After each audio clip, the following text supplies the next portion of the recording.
Hello, Frenzy Knots. Welcome What's to going on? episode 31. Jeez. We did it. When Oz and I first did this, Bobby, we didn't tell you this, but when Oz and I first started, we were like, we're only going to do 31 episodes. So sorry, folks, this is it. This is the last episode. Last episode of Toy Frenzy. What That's am I why going we're to do? changing the subject to Star Wars. yeah, that's right. Oh no. That's fine. So how's everybody 31. doing tonight? Not too bad. Yourself? I'm ready to talk about Star Wars. That's where I'm at. Oh, look at him pulling out the cup. Ooh, nice product placement. Ooh, Yeah, you like that? Love that shiz. So our chat is exploding, which is I swear, even though it's been pretty consistently exploding since for the last, like, I don't know, since Bobby came on, I'm still constantly surprised. Hey, bud. What's going on? Good to see you. Eldor's here too. Hey there, Skele Vader, my good sir. Nice. Duchess, welcome back. Good to see you, Duchess. Hey, we got Elgin here. Elgin, what's going on? Hey, I was just listening to their most recent episode today about FOMO, and really, you guys hit on some good points, man. And it's true. Like, I loved how Elgin had this story about, seeing a figure, what was it, Catra, and how it was mispriced at Walmart, and how it just sort of haunted him. And it's true. Like, we see something out there and we keep thinking about it if we passed on it, and more often than not, toy collectors will go back and get that thing if they can. Yeah, no kidding. It's FOMO's. Bobby and I have been sort of like talking about ways to resist FOMO in the last couple episodes, but man, it's hard. I think maybe it's something. Oh, go ahead, Bobby. No, go ahead. I was going to say, I think maybe we should do like a full episode about that, because there's been so much coming out lately. Yeah. Especially with Motu, where you feel like if you don't get it now, you're just not going to get it. Yeah. With the way they've been pumping out the waves of Origins figures and stuff. So I think maybe it's something we ought to sit down and discuss a little more in depth. Bobby, What do you think? Yeah, that'd be fine. We've done an episode. Well, one of my old episodes, we talked a little bit about it, but not a full episode about FOMO. Yeah. Well, we can definitely piggyback off of all the stuff that they talked about in the last episode of Cracktastic Plastic, and I'll watch it and I'll write down the whole script and I'll just give it to you guys. We'll just read it word for word. Just use it. There we go. First time ever a YouTube channel just repeats an exact script of a podcast. Sorry, Elgin. I'll play the part of Elgin. I mean, what? All right. Yeah. I'll do Jason. Okay, that'll work. Bobby, you okay with being Spooty? Sure. All right. All right. So we got Nolan here. What's up, Nolan? And let's see. We got Payne's toy sample saying, "Okay, everybody can stop panicking. He's arrived. Now the party can begin." That's right. He brought the pain. That's right. We got Eternian Ellipse. Fantastic. Good to see you. Excellent, Sir Clifton. Glad to have you here. And scrolling down, we got Ray Black, of course. Welcome back. Awesome, Ray Black. Saw the new post you were doing up on Instagram there. Skelly, she got an antenna. Oh, cool. I gotta see that. I'm having a busy day today, so I'll have to go back and check that out. That's awesome. Congratulations, Ray. That's one of my top 5 favorite Origins figures. Emerald Knight photos, fantastic. Good to have you. Always a pleasure to see you. Nolan. Oh, did we already say hi to Nolan? We did. Yes, I believe so. Yep. And he's saying hi to the 11 we just said hi to. And then let's see. We got Ronald Embry. Good to see you. Yes. Welcome back. What's up, Ronald? I got a nice message from Ronald earlier after I shared everything of the story saying, "I'll be there." And I'm like, yeah. Awesome. Yeah, that's right. That's cool. And Brick Something, welcome back. Good to see you. Hey, Brick. And Hillian Dread, fantastic to have you. Yep. Oh man, this is great. Everybody's showing up. It's a big family. Gang. Yeah. Really is. And we got Thanos Copter. What's going on, Thanos? Good to have you here. And let's see, who am I missing? Am I missing anybody? I think we just about caught it. We did it. Yeah. Fantastic. Excellent. It didn't take us 2 hours. Yeah, we're stoked to have you all here. It's always just mind blowing that everyone shows up so consistently. I feel like we got a really good family. Yes, we do. In the frenzies. See, you guys don't realize it, but the whole reason we go on late every week is because we're actually always amazed at seeing all of you guys in the chat, and we're talking about how, especially even just tonight before we came on, it's good to see this family of fans that we have collected here that we see every week. And then we see you guys out across all the different toy streams, and it's like everybody groups together, and it's great to see that. I love watching, seeing you guys in these other chats too. Yeah, it's amazing. Well, go ahead. Oh no, Skelly, you were about to say something. Go for it. You were too. I'm interested in what you were going to say. Oh, I was just going to go ahead and bring up our latest intro here, but if we got stuff to go over before the intro. Oh yeah, that's right. Well, let's do the intro, and then we'll talk about if. Hang on a sec here. No, we gotta. Before we get to that, there is a message in the chat right there. We need to bring up. Oh, thank you. Because this guy over here, this one, did a fantastic job last night on Wicked Wednesday. It was great to hear him read his story out. And I mean, Duchess always does such a fantastic job, narrating those stories every week. And having our very own Vintage Motu Bobby on there last night, that was amazing. Well, I appreciate it. Thank you, Duchess, for letting me do a story on your show. I really appreciate it. It was an honor. It was fantastic. I was so stoked. And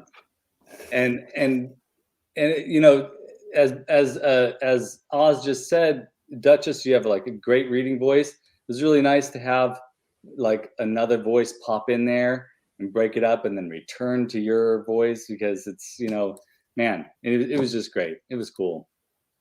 Good stuff. Yeah, and the story was all the stories are always like super creepy. And I was just telling the boys last night when we were talking a little bit, and we were, I was like, Oz was talking about how he likes to go outside and sit in the night air and listen to it. And I'm like, I don't know. I get a little scared. I couldn't sit outside with those stories, but that's what makes them so good for me. Yes. I like to feel that genuine like fright. So good stuff. And Bobby, your story was super creepy. Oh, thank you. Well, 85% of it was true. So no one's gonna know what wasn't true, and I love that. Let's keep the mystery alive. I think Ray kept asking in our chat like what she couldn't figure out what was true or not. And I was like, I ain't saying what's true or not. 2 names. That was it. 85% of the story. 2 names were changed. The rest of it all true. Right. That's right. Settle the mystery. Yeah. Hey, and we've got Don Roberts here. Welcome back. Yeah, absolutely. Good to see you, hon. Glad you could make it tonight. Yep. Very cool. And this right here. There we go. So nope. Yep. I ain't reading Bud's shit for nothing. Oh, you know what? First thing, not first, because we've already done numerous things. And sorry, Shawn, that we didn't say this right off the bat. But as you can all see, Shawn's not here tonight. He's busy doing some other things. But that was the agreement when we invited him along, that he'd pop in when he could. So he's sorry he couldn't be here tonight, but we miss him, and we'll be happy to have him in the next, whenever he can pop in the next one. Yeah, that was my thing too. I was supposed to just pop in and out, but I haven't left yet. So. Shawn will try hard to pop in and out, but before he knows it, he's gonna be like, "Ooh, get the Thursday night frenzy itch," and want to pop in. I'll skip next week just for spite. Oh man, good luck. Yeah, right. I'll pop in like half hour after it starts. Yeah, that's right. You'll be watching and be like, get the itch. It'll be once a month now. It'll actually be the four of us while we rotate out one person a week. Yeah. Oh yeah. Oh man. So we've got a lot to talk about tonight, but first, let's hear Bud's script. You got it pulled up, Oz? Yeah, definitely do right here. Okay. Let's go ahead here. I had it popped up, but then I minimized it for something else. Now, there we go.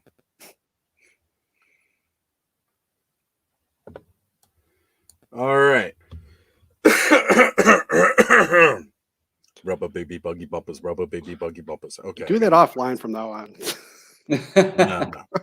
I got to do it online because it Mute makes it more yourself. dramatic. Yeah. The retro galaxy is in chaos. Toys from across the decades are in a never-ending battle for superiority, led by the evil Hasbro Empire. Emperor Black Series and his never-ending forces of repaints and reissues of Storm, Clone, and Shore Troopers lead the push against the efforts of the Retro Kenner Alliance as they make a stand to hold on to the ever-shrinking shelf space as they fear being wiped off to a storage box in your mother's attic. Leading the Emperor's forces in the series of Darth Vader reissues from every other wave, once the most sought-after figure in the Star Wars history, is now the Batman to McFarlane Toys. Makes for a final push against the Rebel Kenner Retro Toys. The mighty moon-like space station, the Death Hasbro Pulse Star, readies up to fire another blast of reissues and backstock, flooding the search windows of eBay's, Mercari's, and Facebook marketplaces into an oblivion of overpriced secondhand figures from some reseller looking to buy a second house. Do the Rebel Kenner figures have a chance to stay on the display shelves, or do they fall into the bin of the never-ending sea of Lando Calrissian bargain bin figures? Oh, Were they? it's Lando. For so long in Target, it was Lando and Naked Stratos.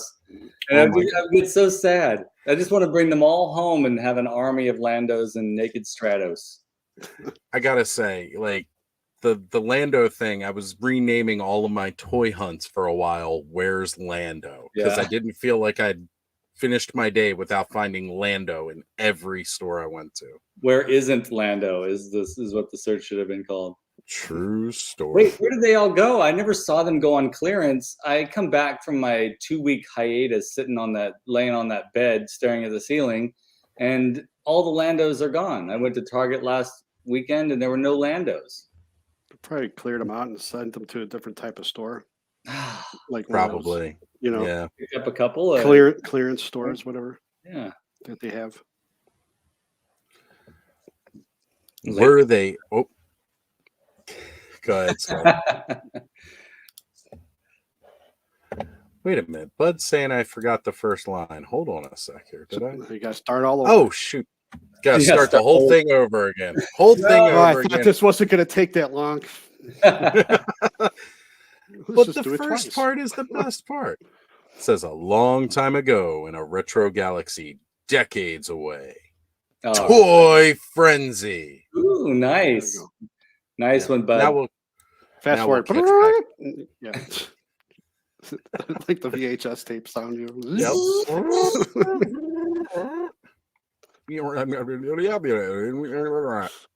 we go. Like Spaceballs. We're right now, right here. What you're seeing now is happening now. I'm surrounded by assholes. Assholes. That's right. I'm surrounded by assholes everywhere I look. Let's go, Colonel Sanders. Yeah. Were they ever really that cool, or were they the Jar Jar Binks of the retro age? Hello, Frenzy Knots, Skelevaderites, Ozholes, and Bobby's Blushers.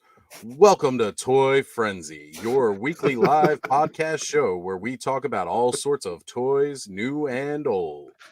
We talk about the history, the media attached to them, our fond memories, and whether they are still near and dear to us. Today, our hosts are from this dark dimension of twisted, endless art exhibits, the curator of playsets, Skelevator. Yay! From the reverse universe of the movie Big, the toy podcaster who wished into a razor and he was young again. I bring you the fresh, baby-faced Ostradamus Toys. Nice. And from his new layer of retro, the man with his hand over his mouth, the master man-at-arms, the man we all wish we could be, beautiful, blushing Bobby. This is where you go like this. Motu. Oh man! Was it written with all the letters, so you knew you had to say it like that? No, he just gave me like 5 dots, so I figured I'd count to like 5 while I did it. That's what 5 dots means. All right. And as a special Patreon shout out, we would like to say hello to our boy from Bristol, the up all night maniac. Damn it, go to bed early, Danny Phillips. Tonight's episode is brought to you by Patreon. Patreon is a tiered subscription service that allows you to support your favorite content creators like ourselves. All the subs go right back into the show to pay for StreamYard, so you can see our pretty faces and all our friends. Canva, so we can bring to you sweet intros, outros, and rad credits music. And when you sign up for our Patreon, we give back. You get access to early releases of extra podcasts, a Discord server where you can share all your toys and talk about your collections, wants, and hopes for future toys. We got channels for music, movies, comics, TV shows, movies, custom figures, figure displays, headcanons, and anything and everything you desire. Also, check out our other weekly shows, such as Sunday's Weekly Weirdo with Skelevator, Thursday's Toy Frenzy with the Boys, Saturday's Ostradamus Live, Legion's Class, and Ostradamus and Connormon's Saturday Morning Power Hour. And Also, Ostradamus this and Ostradamus that. No, I'm just kidding.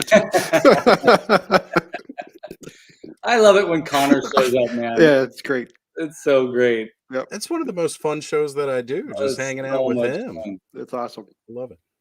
Even when he's got Zor shitting all over me. That's the best part. Yeah.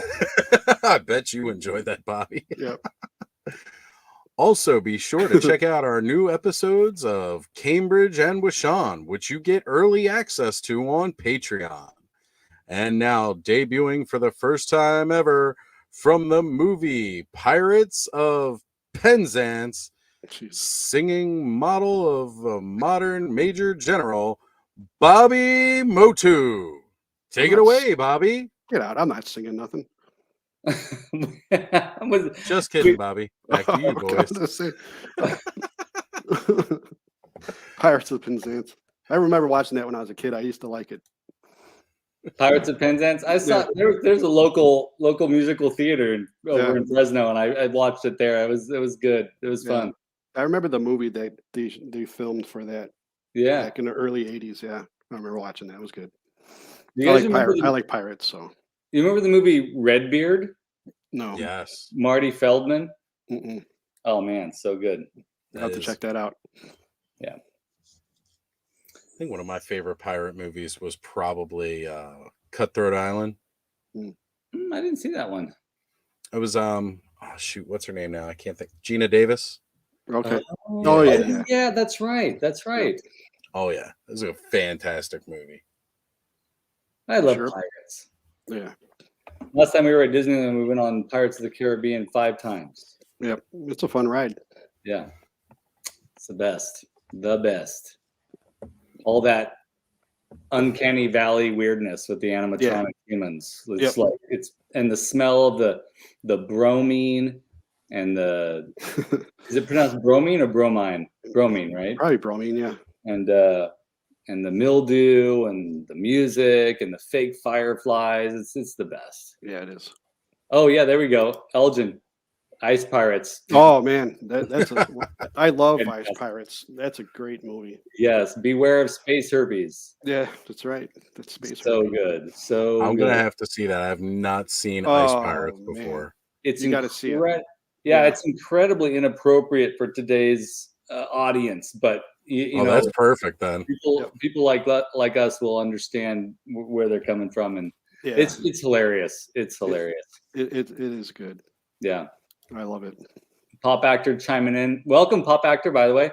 Chiming in with the Spaceballs comment there for sure.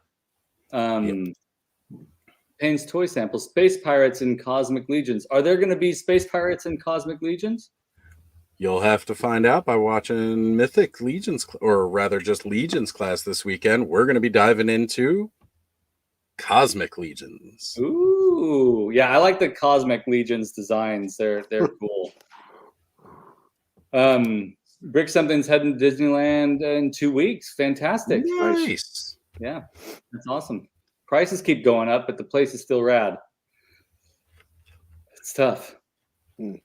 Oh, Blackbeard's Ghost with Peter Ustinov. That's absolutely love that movie.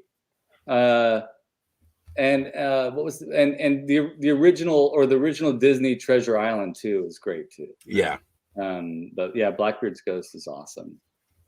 Even the Muppets Treasure Island was really good. That story is just classic. It is. So, how do we begin tonight's in-depth discussion of whether or not Star Wars toys are really that cool? First, I'm thinking I'd like to, as we talk, we'd like to hear what you all think in the chat about the vintage Kenner Star Wars line. What was your favorite? Who did what did you like about it? What don't you like about it? Elgin, I know on Cracktastic Plastic, they're always talking down on the Star Wars toys, really, which is hilarious to me. Which I have a feeling it's tongue in cheek and it's probably an inside joke between band members, because I find it really hard to find a way to not like the vintage Kenner Star Wars line. I've a really hard time with that. I've challenged myself many times. So folks, it's true. I knew it. Thank you, Elgin. You can't hate Star Wars toys when you're our age. There's no way. It's so funny. And every time sorry, go ahead. No. By all means. Every time they say it, I'm like, come on, guys. You really? I mean, I know that they don't talk about collecting those toys, but gosh, it's near impossible to hate that line. Yeah, it is. Yeah, I mean, it's the first toy line that we actually probably grew up collecting. Us old people. Yeah. So. Well, and it's the first.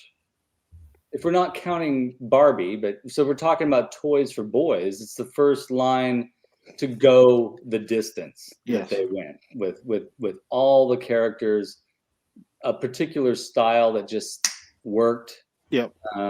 Even though it's super simple. Yes. And to last as long as it did, right? Mm-hmm. Really. Yeah. Yeah, it did. And we wouldn't have had Masters without Star Wars. So yeah, because they wanted to make something that was going to be just as popular. So that's why they made Masters that way. Yep. Yeah. They also wanted something that was bigger. Yeah, well, kick the crap out of it and bigger size. Yeah. They didn't want something that was quite as big as the old 12-inch GI Joes, because that was they felt just too big.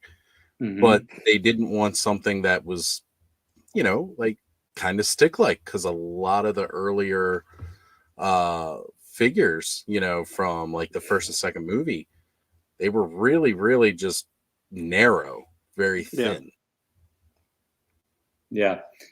The chat, my buddy's custom says, I'll be honest, it was before my time. Yeah. So some folks didn't grow up with them, and some, a lot of folks in our toy community, they grew up with the Power of the Force figures from the 90s, and I wonder about that, because the Power of the Force figures, I feel like, in my opinion, I feel like the only way to appreciate them is if you did grow up with the vintage ones, because they're such, they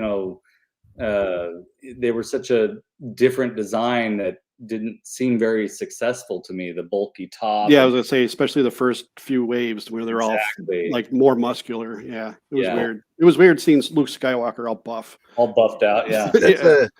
We'll talk about that topic another time, though. If we get too involved in the Power of the Force, I'll be here all night talking about it. Oh, okay. So let's cut that. I don't want to listen to Oz all night. So yeah, for once.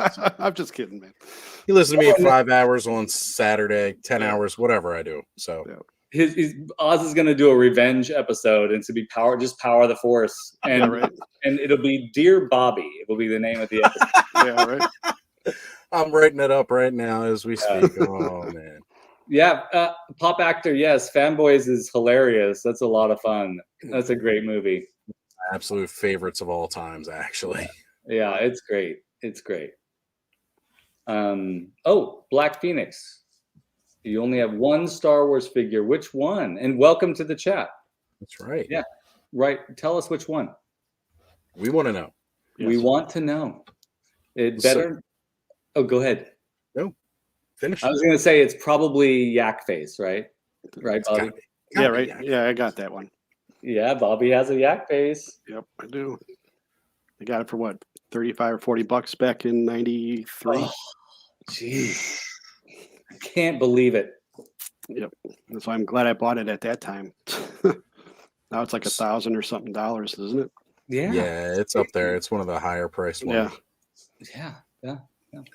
But I mean, I'll start off because again, I'm like Bud. I was a little past the age for getting into Kenner Star Wars vintage. Yeah, rub it in.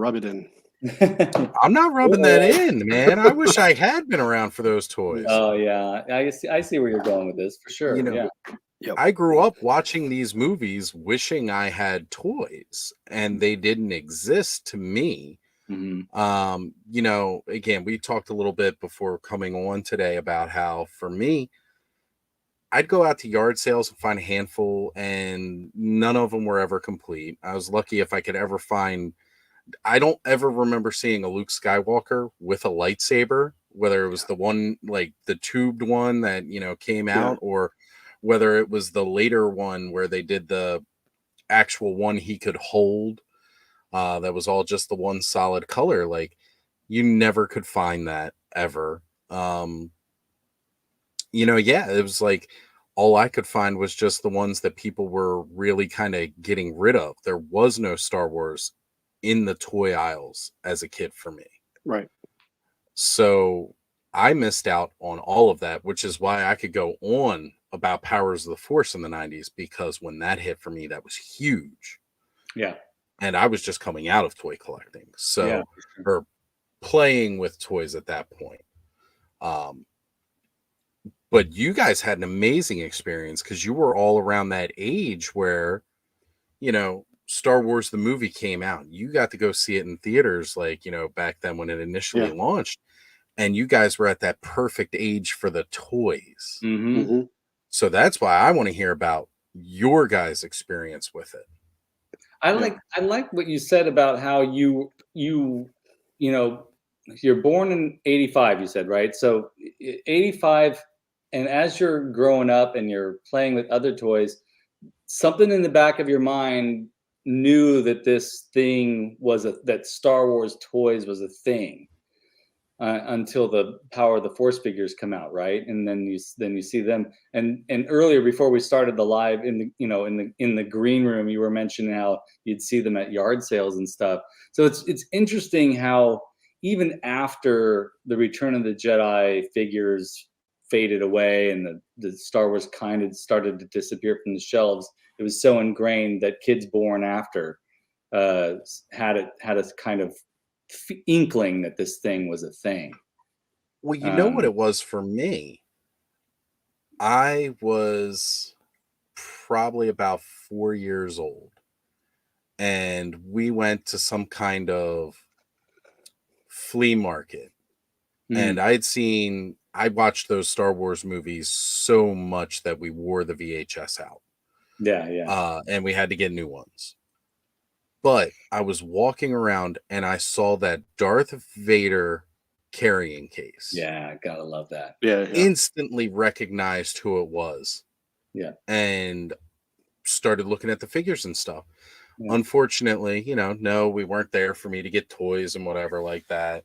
Or I might have even seen some He-Man and ended up picking up that over the Star Wars for whatever reason, because I didn't have other Star Wars figures to play with at home. But, that was like, for me, it's like I knew these toys existed.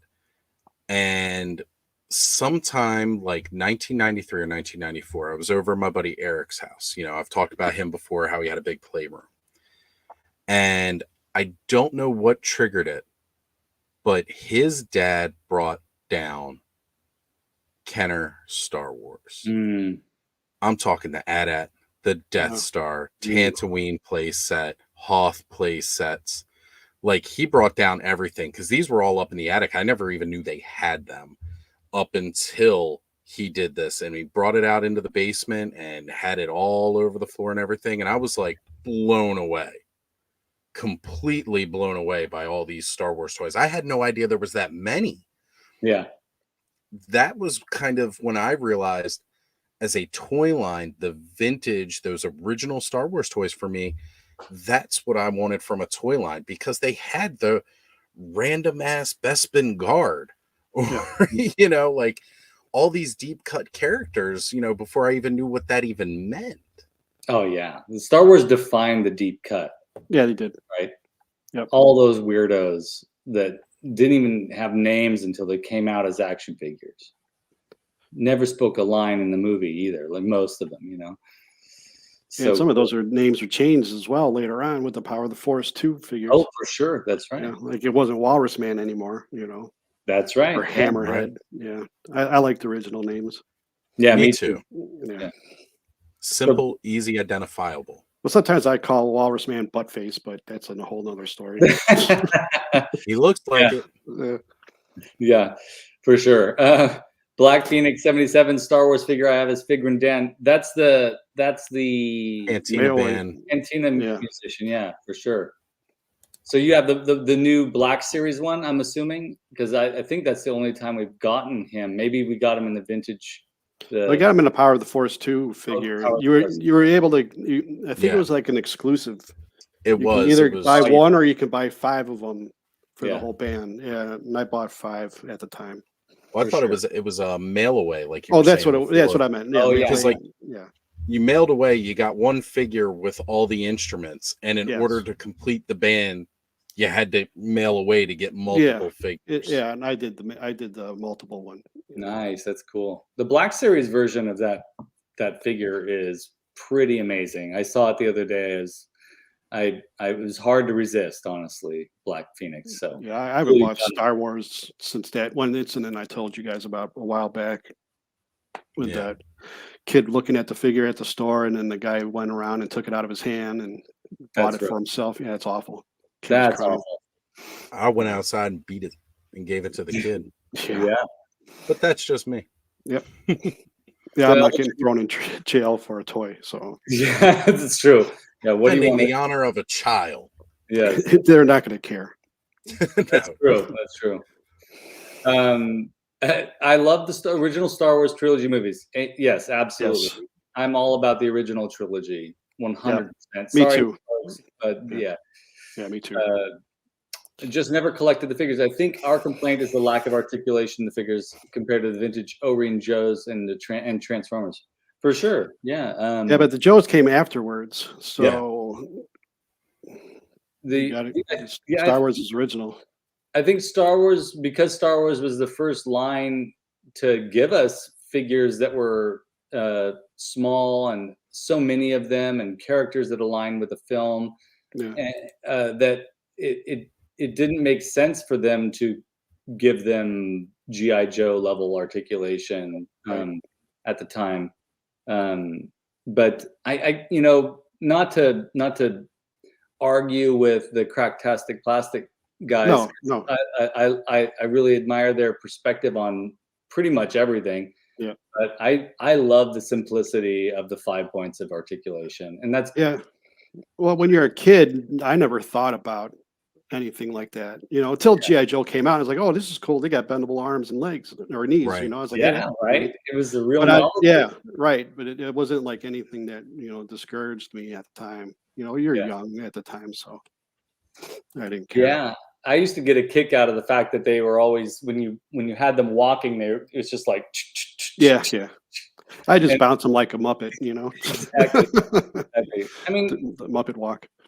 I think the only reason for me that some of the reaction figures, like the Masters of the Universe reaction figures that I really love, the reason why that's successful is because of that simple 5 points of articulation, sort of stiff body type. That it's an aesthetic, and I know it's an acquired taste. So Plus that nostalgia grab as well. And exactly, Super Price 7, they really know how to upcharge their products. That's why I call them Super Price 7. I'm definitely if anybody that checks my or watches my Instagram feed, I posted the Super 7 Electric Mayhem Muppets that they just announced, or they just put up for sale. And at $20 a pop, I just can't do it. It's just too expensive. It is expensive. But man, those figures are beautiful. It does. You're right. It's a nostalgia grab, but also it's Muppets. So you got that. It's Dr. Teeth. That's one of my favorite Muppets of all time. Yeah. Dr. Teeth is the Electric Mayhem all together. Yes. Yep. Janice, Zoot, Floyd. Floyd is the reason why I learned how to play the bass guitar. Really? Yeah, Nice. he's the reason why. I went to my music teacher in elementary school, and I was like, "There's this Muppet who plays this instrument." He's like, that's the bass guitar. Yeah. And that's when I first started learning the bass guitar. We am is still in awe. The Electric Mayhem. That's his line. Yep. So good. Yeah, I love the Muppets. Brick, something you guys still have your stuff in storage, man. You're really fortunate to have that stuff in storage. Definitely hold on to it. I mean, I'm not going to tell you what to do, Brick, something, but I kind of wish I still had my stuff. The Biff. The Biff, yeah, they are cool. I know how I read that. I read that as Miles Davis's album "Birth of the Cool." That he was making a joke using the apostrophe in the. I thought it said "I like the bitch," so I can't read. I'm thinking Miles Davis, and you're thinking the bitch. Hey, bitches brew, Miles Davis. Well, it all comes together. There you go. Yeah, I agree. Pop Actor, the Star Wars Holiday Special does need to be on Blu-ray. They need to put it on Disney Plus too. I think it's. Sorry, go ahead, Bobby. I was gonna say I saw that when it was on TV originally. Yeah, and it scared me because the whole bar scene, you know, they're at the cantina, and I didn't know at the time, but when the guy took his drink and he poured it in his head, really freaked the hell out of me when I was a kid. Oh, yeah. And now as I got older, I realized it's Harvey Korman. It doesn't. Now it's like, what was I scared about? You know, it's amazing. But I was so young at the time, it was just it freaked the hell out of me. I was like, why is he pouring? He's drinking out of the top of his head. They were the shit out of me. They were, you know, people writing that special were out of their gourds. It's a crazy experience. With B. Arthur, I mean, come on. Yeah, I mean, it's she was the bartender, you know, giving him the drink. Exactly. The creepiest part of that was the baby Chewbacca character. It just scared me as a kid seeing that thing. Yeah, because Chewbacca looked a certain way in the movies and looked very real, very lifelike. And the Wookiees we got for the holiday special just looked like people in suits. Yeah. Yeah. For sure. The production was not as costly, you know. Yeah. Bad. It's a bad show. Yeah. It's worth it to watch and watch it once. Yeah, but it's one time. Yeah. It's worth it to watch the animated portion of it where we got to introduce Boba Fett. Boba Fett. Yeah, for that sure. was really awesome. Yeah, it's good. That is good. I knew some kids back in my day that were afraid of Ghostbusters. Well, some of the scenes in that movie is pretty scary. I can get that for sure. I agree. There was We Slimer didn't with all the hot dogs. Oh man, yes. Yeah. So, what was your first vintage Star Wars figure? Bobby, how about you? I want to say C-3PO, I believe. I never had a lot of money when I was a kid, but my grandmother would take us out all the time toy shopping, like maybe once every couple months or so. And we'd go to Toys R Us and she'd say, get every figure you need. So I always took the card back, I cross off all the figures that I had and stuff, and I looked for them. But I want to say C-3PO, I want to say that was like my first, if I can remember right. And I'm trying to remember back to 1978, 79 when I first started getting the toys. So I want to say it's C-3PO, R2-D2, probably Luke, Han Solo, and Darth Vader. I think maybe a Stormtrooper were my first few. Yeah. But I want to say C-3PO was my first.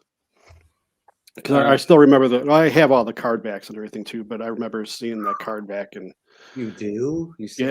I got them. They're all loose. They're all off package, but I got and I like the first, was it, how many figures are the first 12? I think it is first 12. I have all the original card backs with the 12 backs. Oh, beautiful. Wow. Yeah. You should frame those, dude. Yeah, I got them all packaged away and stuff. But yeah, definitely. Sorry, go ahead. No, I was finished. My first encounter with a Star Wars figure is my stepbrother at the time blew up a Greedo with a firecracker. Yep. And that's probably why Greedo is still one of my favorites. Like I just have this fondness for that character, watching him get blown up, and I love Greedo. But I think my first figure that was mine, I believe, was a Stormtrooper. Okay. And I always loved the Stormtroopers. Always loved Darth Vader. I treasured my Darth Vader figure. But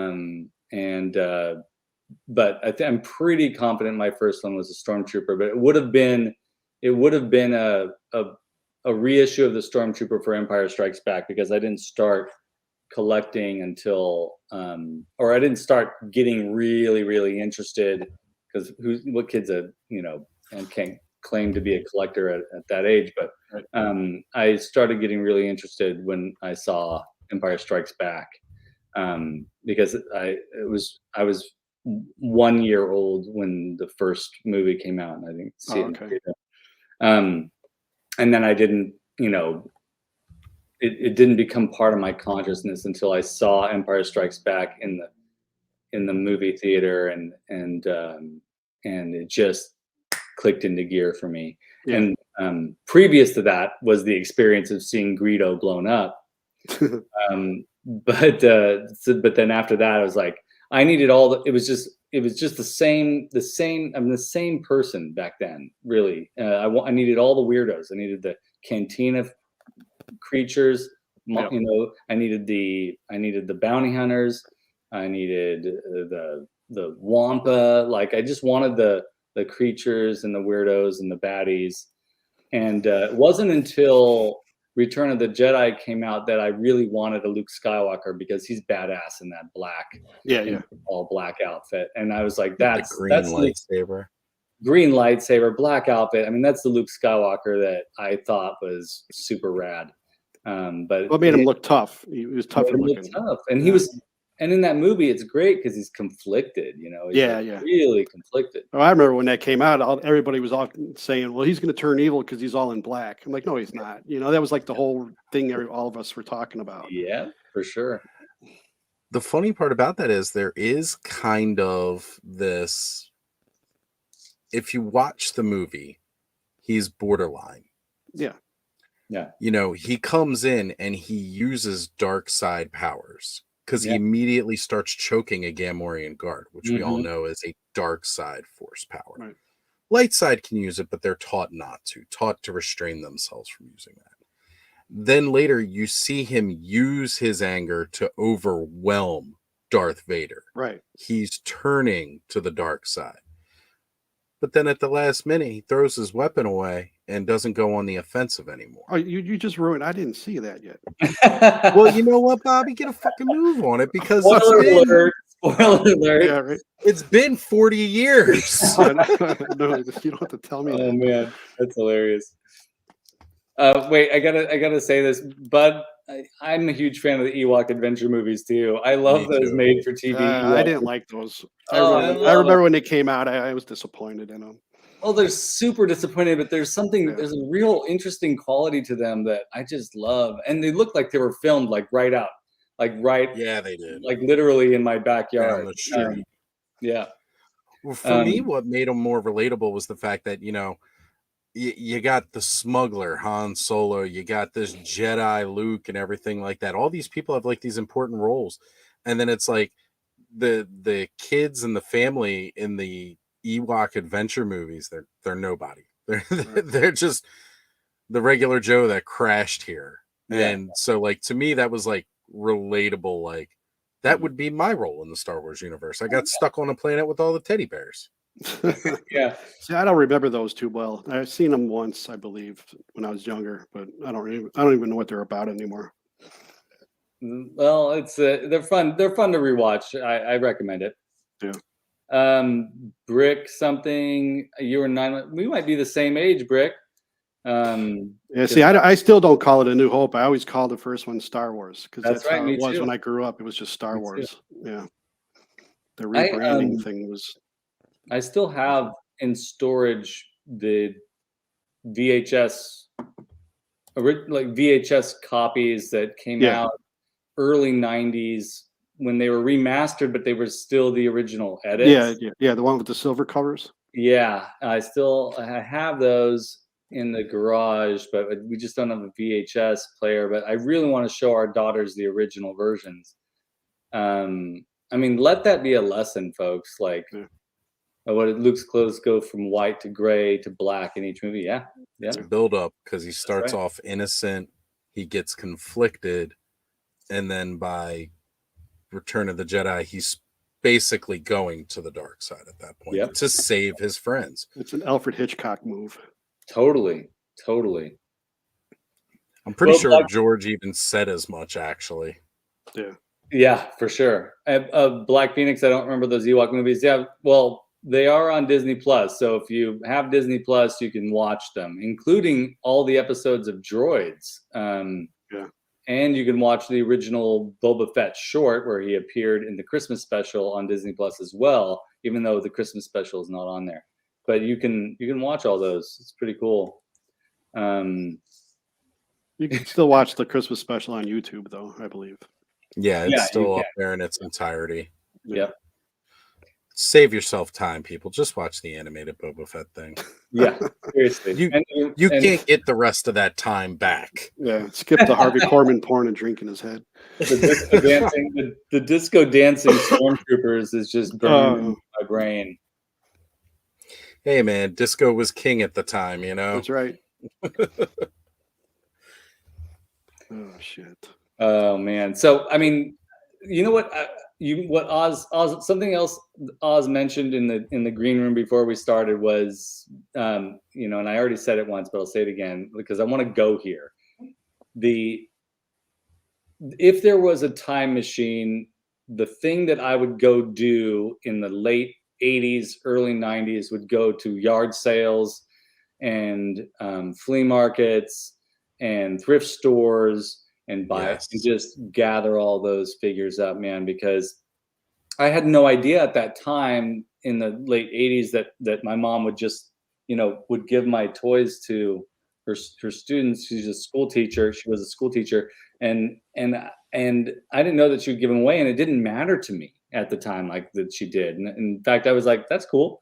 And then, but then later on, I was like, I remembered that, and I was so sad that I couldn't go back and see the see my damage that I inflicted on these toys when I was playing with them, you know, and relive those memories of those with those particular figures. But man, if I had a time machine, I'd go back to those yard sales for sure, because I remember seeing those figures. And in fact, on last week's Weekly Weirdo, when I talked about IG-88, just 8 years ago, I found that IG-88 in a glass container at an antique store, and each figure was $3. I mean, that just doesn't happen anymore, and that was only about 6 to 8 years ago. Yeah, I remember getting IG-88 when I was a kid. I got the Bounty Hunters. That was fun to get those. I really liked those guys. Oh, they were the best. They're so cool. I will never forget going to a daycare when I was really, really young. And one of the toys they had was R2-D2 from Star Wars. And I recognized it instantly, even though that original toy didn't really look so much like he did in the movie. He's just so iconic, you recognize. He didn't have the sticker on his front anymore. That had been peeled off from play over the years. I used to walk around with that thing, and I would tell people, this is mine, even though it was the daycares. I had to leave it there, but I'd come back the next day, and he'd be mine again. I'd walk around with him the whole day. I loved that toy. Yeah. The first one that I ever had that I brought home is a character that means absolutely like nothing in the overall Star Wars collection. I forget what it was, but I picked up at a yard sale, and I actually had to go look up who he was. He was one of the skiff guards. He was the one that had like the dog face with like the bandana wrapped around the top. Yeah. Yes. And for some reason I picked him. Out of all the other figures that were there that I could have picked, I picked him. That's cool. Yeah, and that's one of the three names that is used in the what was that movie with the flying saucer? Earth, Day of Earth Still. Yeah, Nikto, Klaatu, and Barada. That's three of the skiffs. Yeah, and then beautifully reused in Army of Darkness, right? Yeah, right. Oh my gosh, amazing. But yeah, what's so crazy is that I knew that those three characters, the skiff guards, were Klaatu, Barada, and Nikto. And then when I saw Army of Darkness, I was like, fucking Sam Raimi. He's so rad. Yeah, it is. I was like so impressed by that. But then I didn't know at the time that it was the day the Earth stood still. Then when I discovered that, I was like, man, these dudes, that's amazing. That's cool. That's appropriation at its best. Yes. Right. Yep. It's so cool. And nobody cared. Nobody sued anybody for it. They were just like, hey, if you're talking about it, that means people might go check us out. That's right. Oh man. So that's a really impressive that was your first figure, Oz. I love that. I have no idea what possessed me to pick him up, but he was the one I wanted. He has a cool death scene too, where he gets taken in and he's screaming. That's good. Yeah, awesome. He's the one that's like, he's like, But the second one that I ever had, and the last one that I owned from original vintage, was a Boba Fett. And it's so memorable to me what happened. Around my neighborhood, on the other side of my block, the street was called Elmwood, and they used to have elm trees going up and down the block. That makes sense. And I was sitting underneath one of those trees, and you know how roots will go underneath the sidewalk and it'll lift up the sidewalk? Skateboarder's dream. Yeah. Every time, man. Yeah. And so I was just sitting there like underneath this tree, cooling off in the summer. It's hot as hell outside. And I'm sitting there, and for some reason I stuck my hand underneath the sidewalk because I could. And I felt that there was something under there, and I pull it out. It's Boba Fett. Wow. And his paint's worn down. Not that he had a whole lot of paint app to begin with, right. But like his visors, like all kinds of like scuffed up and everything. Yep. But again, he was like one of my favorite characters for the movie because his armor was just so cool. And I was like, oh, wow. So Boba Fett got into all kinds of adventures with all my other toys after that. He was like this, real badass G.I. Joe dude and everything else, even though he had less articulation than the G.I. Joes. Did not care because he was Boba Fett. I didn't. Boba Fett fits in with everything he's a masterpiece of design. Yeah, and speaking of Boba Fett, I took him with me to go see Return of the Jedi for the first time back in the day. I was like, I'm gonna take an action figure so I can play with it while watching it. And it pissed me off that he died in the movie. I was like, I should have brought him, you know. So Yeah, that's right. Bring him with you, and he's got to watch himself die in the first couple of minutes of the movie. That's yeah. I was like all excited. I brought him. I could have brought any figure, and I decided to take Boba Fett. And he gets because he eaten. was so cool. He had this missile on his back. He had the little dart thrower thing on his wrist. You could see. He's cool. He was a walking armory. Yeah, he's awesome. I used to play. One of my favorite GI Joe figures was Shipwreck. He was great.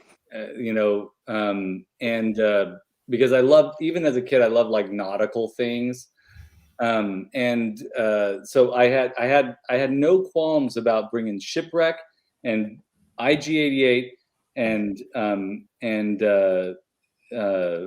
Ram Man or whatever to the arena. I had no qualms about that at all. It made perfect sense to have these characters from disparate universes be in the dirt with me. I didn't care. Did you guys care about, like, did you have to keep your clans separate, or did you bring your toys together? I brought them together because I was big into Voltron as well, and I had the Lion set, and I'd use like the Rancor, I'd use like the Wampa, I use other bigger action figures I had as the Robeasts. And I'd have them fight against it. So that's what I did. But that's cool. Yeah, you were speaking also of like fireworks or firecrackers, which is funny because we used to blow up a lot of shit too with firecrackers, especially GI Joes. Because you could separate the body, because they had the rubber band. You stick it right in there, and just light it up, and they blow apart. So that was always fun. Yeah, that O-ring just would break right apart, man. And there's the parts are flying. Yeah. I had crazy friends across the street, and one kid, Crazy Mikey, he was always into fireworks and lighting fires and stuff. So he always had the good stuff. Yeah, that's awesome. Firecrackers were fun, man. I miss those days. Well, we had smoke bombs too that looked like the firecrackers, like the multicolor ones. And I lit one up and I threw it at my friend's shirt. He's like, I think it's gonna explode. All of a sudden, this blue smoke just comes out. That's awesome. He freaked out. He thought it was gonna explode on his stomach or something. That's hilarious. Yeah, but that's good. It's like it did explode. You can't do that shit now when you're young, but back in the 80s, you can't. Yeah. I mean, Thunder Punch He-Man, you can't put the toys can't come with the caps, but you can buy the caps at the Dollar Tree. But and it's like a generic brand, so the other company ain't gonna get in trouble or whatever, or sued for that stuff. Yeah, exactly. I like that everybody's saying that they would a lot of folks are saying that that they crossed over. That all your Payne's toy samples, Oz, I know you already posted it, but I'm gonna post it again. Go for it. All my toys had a shared universe. Emerald Knight photos did plenty of crossovers for sure. Yeah, there's a lot of collectors out there that just collect like the 3 1/4 inch figure, that like all of them, straight down the line. Not just Star Wars, but all that same size. They won't get like He-Man or nothing because they're out of scale. So taller. It all depends on who you are, I guess. And then there are collectors that just collect the 5.5 inch figures, and that's cool too. Mm-hmm. Yeah, absolutely. I mean, you're not wrong. No matter how you collect, it's your collection. You collect how you want to collect. Yeah. But I will say that I think one of the best things about, because again, I'm not a big fan of Super 7's prices, with the licensing they get for those reaction figures, you can actually build a share universe same scale, which is pretty awesome. Yeah. But at the same point in time, though, I do love the fact that when you were a kid, you didn't care about the scale. It didn't matter. No. At all. Yeah. That's a modern thing. Yeah. Yeah. I mean, and I will say that the reaction figures that I do have look pretty damn good next to my Star Wars figures. Oh yeah, because they're modeled after that. Yep. Yeah. It's cool to have that, but it's also nice to have all the original scale of these things.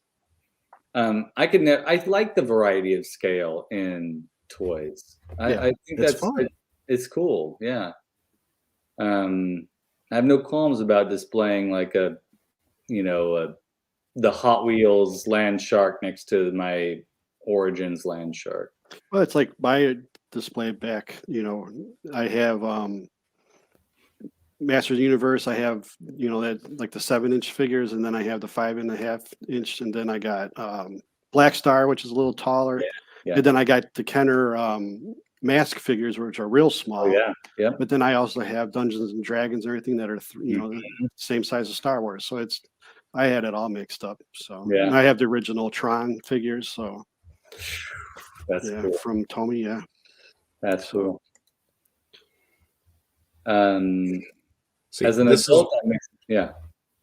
Go ahead, Skelly. No, go ahead. You started. As an adult, I mix and match my figures, but as a kid, I feel like I did it. Right. You guys were fighting about it, so I might as well do it. Do it, Bobby. Get in there. Oz and I have this tendency to speak exactly at the same time. I don't know. It's like because you both control the chat, so you're both clicking on the same thing. Same page. Oh, this is fantastic, Brick. I couldn't harm our toys. Bro would beat my ass, so I went to my friend Matt's place and we'd burn and take part as Joe's. Oh, I love that. You still have a fig with a melted face? That's awesome. That's great. Battle damage. Yeah. Yeah. That's cool. That's cool. Yeah, that's the first customizing we would do, right? Is blow them up, melt them, like cut them apart. That's cool. Sadly, yes. And this is why most of our toys did not survive. Oh man. Yeah, out of all my childhood toys I still have all the Star Wars ones. Like every single one I had. Yeah, that's awesome. What's your let's go around the room here. What's your favorite Star Wars figure, Bobby? Hammerhead. That's a good one. That's a good one. Real good one. It's classic. I like the blue. He's just I like Hammerhead. Yeah, he's just cool. Yeah, because he's different. He's not one of the main characters or anything like that. But I like his design. He had the real tall legs and the cool looking feet. I like him. He's great. Yeah, and he's also really, really vintage as well. Like one of the first figures. Not the first, but he's early on. That's cool. Oz, how about you? When it comes to that vintage collection, I gotta say, it's a tough question because there are so many good ones. I mean, like I said, I had a real big attachment to that Boba Fett that I found because again, he was just like one of the best looking characters. Yeah. But at the same point in time, like I loved the movies so much, it was hard for me not to, or to just single out one of the characters. So I'm really gonna go with, again, like one of those first deep cut kind of ones. Do you guys remember when Return of the Jedi came out? Now again, I don't remember when that happened. Remember exactly because I wasn't around yet. But they had that, and it's not so much just one figure. The Jabba's torture set for the droids. Yes. Like that was a play set that came with the droid and everything. That was so cool because, like, again, what is this bizarre thing? Like, it was so neat to see they made a toy for that. It's so cool. Yeah, it is. I really like 8D8. That one, the white one. Yeah, the white one. He's cool. Real thin head. Real thin head. And even though I did not like the Boba Fett miniseries on Disney Plus, there were moments in there that I absolutely loved. And one was Matt Berry did the voice for 8D8. And Matt Berry's, if you watch What We Do in the Shadows, Matt Berry is friggin' hilarious. What We Do in the Shadows is like one of my favorite TV shows of all time right now. It is. My wife and I have been catching up because we didn't have Hulu for a while. We got Hulu again, and we've been catching up. And it is one of the best shows out there, by far. It's so funny. Yeah, I like Nandor. I mean, the whole cast is just fantastic. I just love them. Fucking guy. Matt Berry, and then they had Matt Berry do the voice of 8D8. Just really made my day. Yeah. But yeah, Nandor's great too. I mean, Nadia, it's all awesome. Yeah, yeah. We need action figures of those characters. Yeah, that'd be good. Right? It's 7-inch scale. That would make perfect sense for the 7-inch scale for those. Yes, that's true. And it would probably be best if NECA did them, honestly. Yeah. I want them to fit in with, like, I want to stand, you know, Nandor next to my Frankenstein. Yeah, like yeah. I want to be able to do that. So Oz, hey, John, figuratively speaking, great to see you here. And also we got Eric Dahlquist too. Did you highlight him? Yeah. I did highlight him, yes. Welcome, Eric. Good to see you, Eric. Thank you for being here and showing up tonight. For sure. So Oz, would you say your favorite figure then is Boba Fett, or the Droid Factory counts as your favorite? Like, I'll go with Boba Fett because I actually owned Boba Fett, played with him like crazy. It wasn't just something that I wanted, like that, again, that droid torture set kind of thing. Because I did always want that, but yeah. But I think I mean, I've already said that IG-88 is my favorite in the Weekly Weirdo, so I'm not going to waste anybody's time with that because he is my top favorite. But if I were to, and Greedo's my second top favorite, and I've already talked about that. So I'm just going to say my third favorite is the Stormtrooper. Classic Stormtrooper. Just like, in my opinion, that's one of the most perfect designs of an action figure ever. Yeah. Well, it's simple. I had a lot of those. Yeah, a lot of Stormtroopers. My grandmother would. I'd be playing out in my backyard by myself, and my grandmother would come over, and she'd go in the backyard, and she'd say, "Here you go." And I opened up the bag she had, and there was another Stormtrooper. She's like, "You can never have enough Stormtroopers." So wise. So she was like hip to the, what do you call it? The what do you call it? That building, the Army building. Army building, yeah. So this was the first toy line I ever thought about that with because of the Stormtroopers. I always wanted them to release like a 5-pack. Now they do it that it costs of like course, $50 some dollars. Yeah. I would love to have a shelf of vintage Stormtroopers. I just have one, and it's like he's right up there and hanging out with my vintage Darth, and I'm so happy to have it. But you got to have multiple Stormtroopers. Yep. Yeah, your grandma was rad, Bobby. Yeah, she knew what was going on. Super rad. Well, you know, because I told my mom, like, all right, you guys all, again, remembering that scene when they're in the Death Star and the Emperor's coming out of I don't remember the shuttle. Bobby, you need to go watch Return of the Jedi again. Oh, is that what that one is? You're looking old, you're senile. I thought that was Empire Strikes Back. Oz's reaction was perfect because you're like, I've never seen that. And, you know, you're being a jerk. I love it. I love a wonderful jerk. I'll stop being a jerk. No, a lovely jerk. And then Oz's reaction was absolutely perfect. He's like, Bobby, you got to go see it. You got to go see it. I don't know. Are you talking about you've waited 40 years to watch this Return of the Jedi, or just that's a good point, actually. Because when Lucas sneezes, there's a new scene. So yeah, I can't stand it.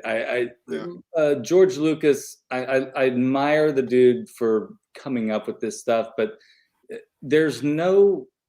don't know of any art form where you absolutely cannot retrieve the original version of something. Right. Even with paintings, you X-ray a Rembrandt and you can see that there was another painting underneath that he painted over. Mm-hmm. You can see it.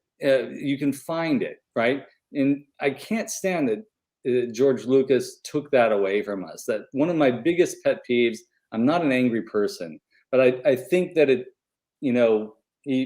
his friend Steven Spielberg changed E.T., but when he released E.T., the new version of E.T., he released the original version along with it, right? Yeah, because I'm a real big fan of Close Encounters, but I have the Blu-ray, but it has all 3 versions on it. Bingo. Yeah, that's how you do it. Yes. You say this is the history of this thing. Here's the history of this thing. You can't eliminate history. Right. and that's one of my biggest problems with that guy. And if I ever met him, I'd be like super like fanboy and be happy to meet him. But And then you punch him in the gut. but if we became friends, I'd be like, you jerk. Yeah, right. You know, I wouldn't even have to be a friend. I'd be like, George, I love you for everything you've done. You've made a huge impact on my life. yeah. Now I'm gonna kick you in the damn nards because you got rid of my original movies. I just can't stand. I need the original Sice Noodles music back in Thank Return you. of the I was Jedi. just thinking that, Bobby. I was just thinking that. Because that's perfect Star Wars sound, not that Yes. stupid song that they put in there. I mean, how ridiculous. Believe me, I like that. It's fine, but I miss being able to go back and see the original. Like, Yes. I like the additions. Yeah. I do. I think it's great. I think it does add a little bit more flair. And there are people like, you know, that were born around when you were born that grew up watching the revised versions. Yeah, Right. yeah. But like I said, I wore out my original VHS. Yeah, yeah. For a movie to make me do that, it Yeah. didn't need to be added to make it better. Amen. It was already that damn good. And I understand. I'm sure he taped over that film and put Deep Throat on there or something. That's why it's worn out. Oh dear God. Wait, that's not Star Wars? Wait, what? It's Star Wars 2.0. Wait, I like this. Elgin, this is great. George Lucas got nards. It's a total Monster Squad quote. Yeah, I love the Monster Squad. Me That's too. fantastic. I watched that when I was in bed rest, and it was great. Somebody's doing toys. The indie world. Oh, really? Oh, really? I just saw it on IG earlier today. I'll see if I can pull it back up and I'll tag you. It's got to come out with a scary German guy. It's starting off with the Wolfman. Oh, really? That's weird. Yeah. Do you know who plays the Wolfman? No, because there's too much makeup. It's Uncle Rico from Dynamite. Dynamite. It's Uncle Rico. For real? Sorry, God, it is. Yep. Oh my God. He's doing a lot of things too, and that was like one of his first. I don't know if he's actually in the makeup, but he's him out of not as the Wolfman itself. Okay. Right. I think it is like a stuntman or something in the makeup. But he's actually the human version. Yeah, that's right. All right. I've got to find out who was doing it because I saw it earlier. And I was like, oh man, that's so awesome. But you know, I get caught up and busy doing other stuff, and I look at something else, and then I'm like, oh, now I can't find that again. But I love the mummy look in that movie. Yeah, the mummy and that terrifying looking. The unraveling. And like, I mean, that's classic. It is so good. That's a good one. The dialogue in that movie is just pure gold. Yeah, it's so good. And I mean, who wouldn't want it as a kid? Want to have a clubhouse with all monsters? You know. Yes. Amazing. That was my dream as a child. And I grew up watching Svengoolie, so I was always into the monster stuff. So that treehouse is epic. Yeah, I used to have a house I had a tree. It was a tree house, but it was actually like a cabin for my backyard. My grandmother bought that for us too. It was like our little hideout. Nice. Yeah, it was. Your grandma was rad. Yeah, she was pretty cool. That's cool. Black Phoenix, I got the non-special edition Star Wars trilogy on DVD a few years ago. That's cool. I have seen them. I have seen people selling them, but I was always hesitant to get it because probably bootlegged off the VHS or something. Yeah, I'd want it to be for it. Yeah, that's true. I need to just get a VHS player, man. Yeah. Yeah, I had the original version of the VHS tapes. It was the blue case where you open it up and had the fold out and all that. Oh yeah, beautiful. Yeah, my dad had the original like box set, but it wasn't like a box set. It was just all three of them were packaged together as one, you know, in the cellophane. That's what we had initially. Those were the ones that I wore out. Then we rebought them as I wore them out, individual tapes. Then the THX versions came out, so we bought those because I was already wearing through our second set of these. And then the special editions came out, and I started watching those. But then the house burned down, and I never could. Oof, that sucks, man. That's awful. I hate to keep bringing that up because it does suck, but I mean, that's well, sadly, I'd probably still have original copies of VHS, even if it was the THX versions. Yeah. If it hadn't been for that fire, and I'd probably still have a VCR to play them in. Yeah. Well, it was an integral moment for you and your family, you know, and that's of course that's always going to stick out. You know, I feel, you know, when a person has a story like that, every time I say, "Hey, my mom gave away my toys to her students," that's my story sounds good, you know. Yeah. And it is good compared to losing a house and losing all that stuff to a house fire. Right. So I see why you would keep coming back to it because it's part of you. It makes sense to me. Yep. Yeah, it is a great movie, Elgin, for sure. And I liked what he said underneath that too. Motu figures in that treehouse. Yeah, there's a lot of Motu figures in a lot of movies. Yep. There is. They're all over the place. Actually, one of my. Go ahead. Princess Bride behind Fred Savage. Yep. Peter Falk's talking to him. Friday 13th Part 4. Yep. Mm-hmm. Every time he knocks down that shelving, I'm like, "Not Ram Man." Yes, exactly. That's all I see. Ram Man should have saved him. Yeah, right. Yeah. One of the biggest, most recent times that I popped for He-Man was when Stranger Things, like in that first season, the first time they were playing around with the toys and everything, and it was like, He-Man, yes! I just jumped up. I got more happy about that than most things in that. And mind you, I do like that show. But. Yeah, no, absolutely. It was a great moment. There's a great moment in the Chip and Dale movie. Not Chip and Dale, Bobby. Not Chip and Dale, the dancers. That's not part of my repertoire. So Bobby loves those guys. On Disney Plus, there's a great moment where Skeletor and He-Man are at a con, and because their cartoons are representing themselves. It's hilarious. It's great. I bet that Adam from Battleground blog probably has written about or collected information as to like how many times vintage Masters of the Universe figures have shown up in movies. Yeah, we got to get him on here.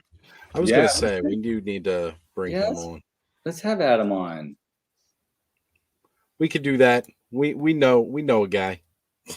We got a couple of guys that know him. Yeah. Because I know we asked him before a while back.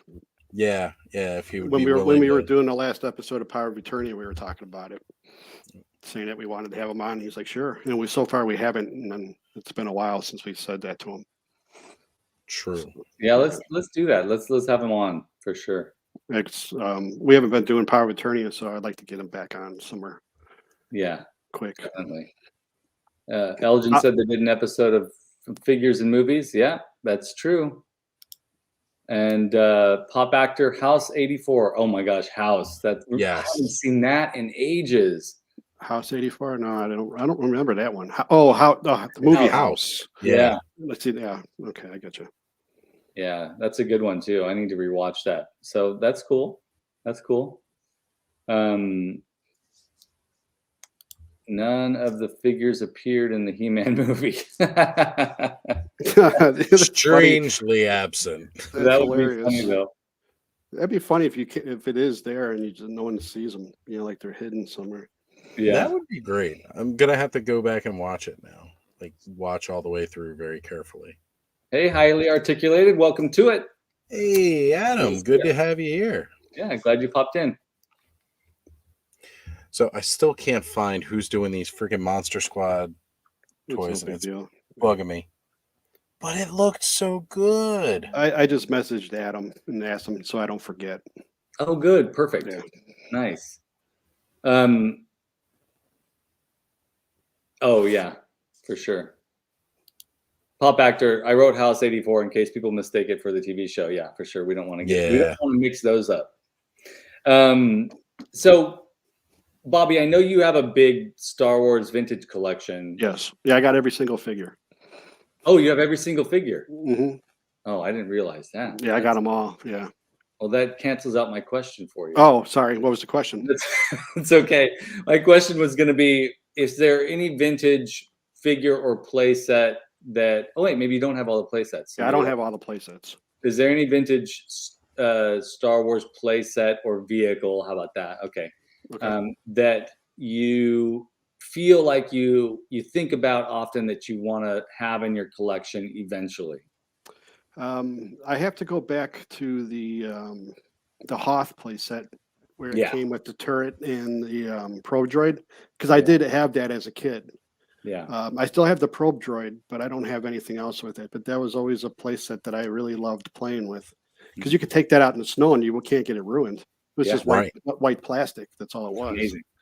Yeah. So, and then there was more, like there were several Hoth playsets, so like you could actually build onto it in a way, and I always thought that was cool. Like that's something I always wanted. Yeah. Growing up in Chicago, we always had a lot of snow, so it was always fun to play out there with that. Never mind. I'm not going to tell that story. Tell that story. Now you have to tell it. Tell that story. We can't not have this story. Well, I was a little kid, so I had like a hat, and I put it on. I wear like goggles outside, and I put it over my winter, pretending I was Luke Skywalker. That's all. There you go. That's amazing. That's what it's all about. Why wouldn't you tell that story? That's why all the people are here watching tonight. They want to hear that.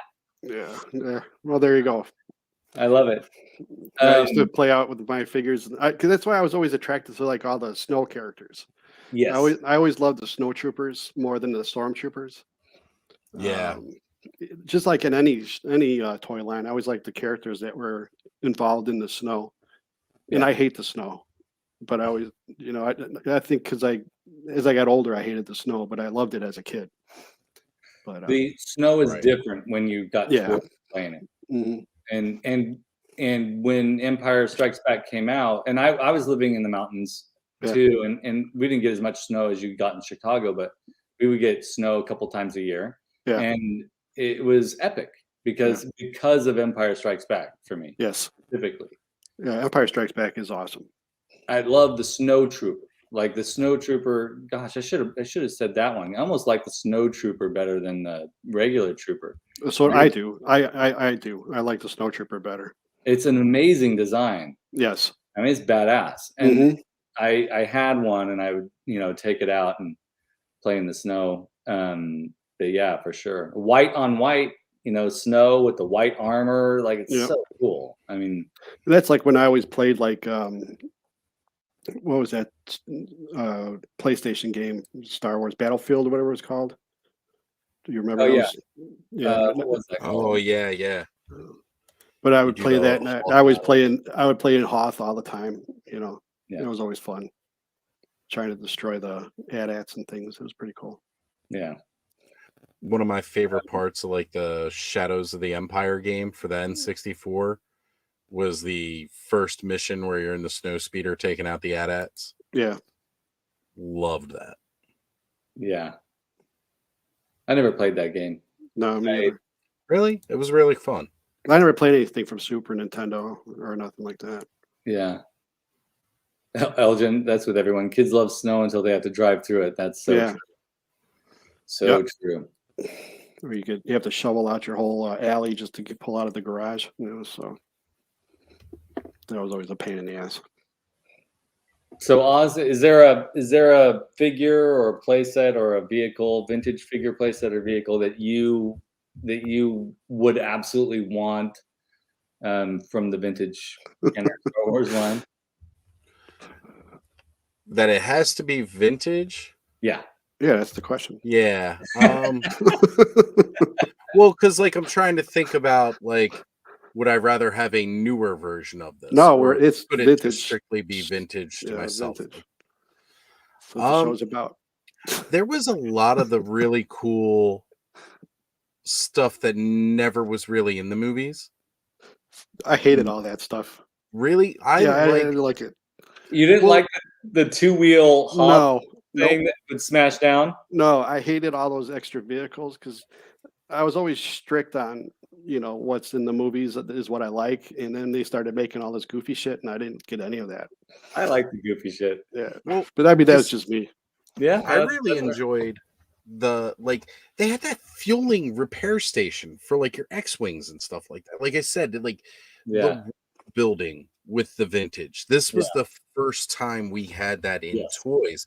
And even though, again, as a child, I didn't recognize it entirely, I thought it was really cool because, like, never had a gas station for anything other than my Matchbox cars or something like that because, that was the place that, ooh, I'm going to go down and get some gas. Like, that wasn't a whole lot of fun to me. But I thought it was neat that I could set up a Rebel base with like a fueling station for the X-Wings or, something like that you could do with the Millennium Falcon. That was really, really unique to Star Wars. And that still kind of holds true with me today. Yeah.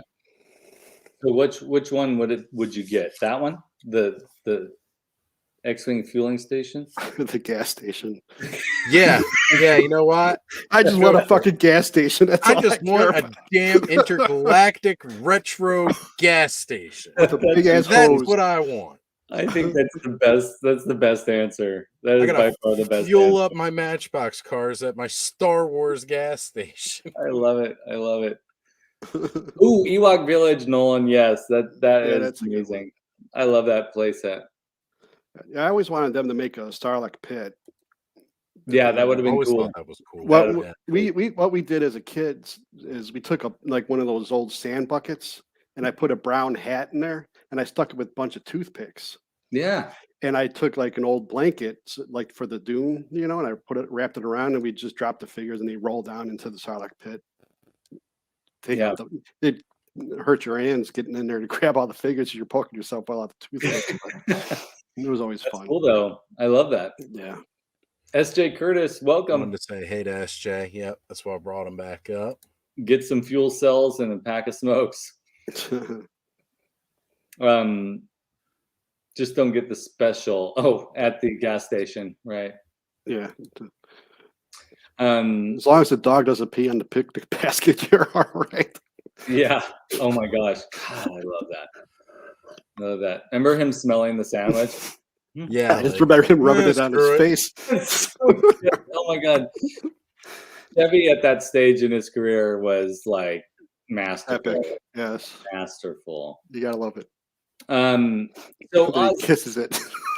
Oz, have you answered it yet though? Is that what you're gonna, or is there a figure or the intergalactic gas station? I've talked about it before. It sounds funny. I love it. I swear to God.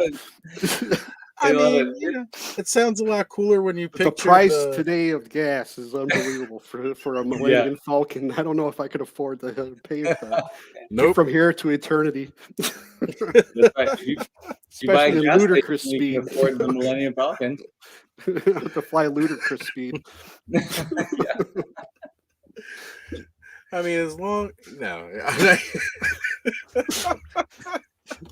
just skip the sushi. Oh no, don't. Yeah. No intergalactic space station sushi. Ooh, you don't know where that came from, man. No. You could be eating your cousin for all you know. Xenomorph. Oh God. That's a little spicy on the tongue. Yeah, right. Crab jaw. I would What? I don't get that. Go ahead. It melted his. He ate his I see. sandwich and melted his jaw. Yeah. Yep. That's what happened to my beard. I ate the xenomorph and then the beard melted away. I'm just gonna keep up with making random stories about why the beard disappeared. What happened was you're cooking and you put some wine in there. It just gone, man. Totally flash gone. talk. Yeah. Totally gone. You guys ever heard of those missing 411 stories? Took my beard. Oh no! Someone walks into the room. Who's cooking a dead dog? It's my beard. It's just my beard. Are you selling it on eBay? The beard? Yeah. I'm trying to, make up some money so I can get out to PowerCon. There you go. Sell a freshly shorn Oz beard.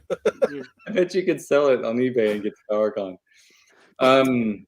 You could just call it the hairy Ozhole. Oh no! No. Okay, SJ Curtis getting to the meat of it here. Oh my gosh. So why did you shave, Oz? I messed up trimming the beard. Well, Bobby and I had a long, in-depth talk about this. You've seen the episode where shave a little bit more, shave a little bit more. There was like a little sneeze action. There was a little jump, and it was not good. there. Well, so wait until he tells you the story about his nether regions. Oh no. You don't want to mess up down there. I will say, Oz, it looks good, man. It looks well. good. Thank you. I appreciate that. I think I know no one's asking, but if there was a thing I would get for my collection, it would definitely be the Millennium Falcon. I got to get a vintage Millennium Falcon one of these days, and I should probably be diligent about saving up for it or something. But that's one thing that I think about a lot. And it's the coolest. I think the Millennium Falcon is one of the coolest toys ever made. I think so, because it was a vehicle and it was a playset. Yeah. Like, it really had a lot going on, and that was long before you started to get that with like the G.I. Joe stuff. Yeah, it's amazing. I love to play with mine. Oh, I'm sorry. Go ahead. No, I'm done. I already made jokes and stuff. I'm done. I'm good. I was just gonna say, I finally have the answer. I have the answer. Okay. Dagobah. About time. The Dagobah playset. The thing had so many different little play features in it, and it wasn't huge. It was still relatively kind of small.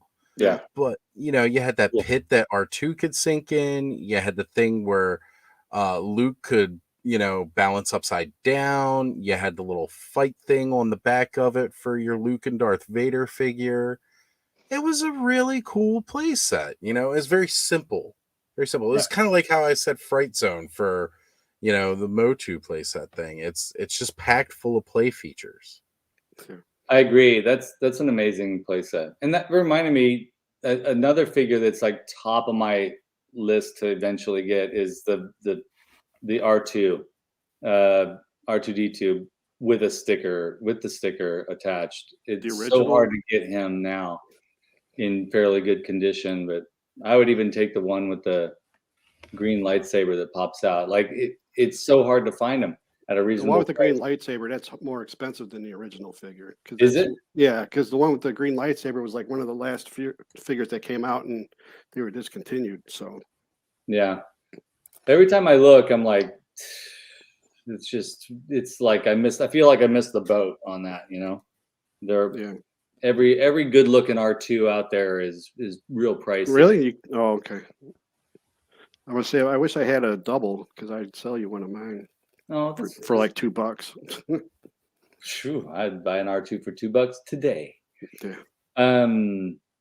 SJ Curtis, I just shaved and left the mustache and soul patch going for the Doc Holliday look. Hey, the Doc Holliday look is good if you're not tubercular, but it's a good look.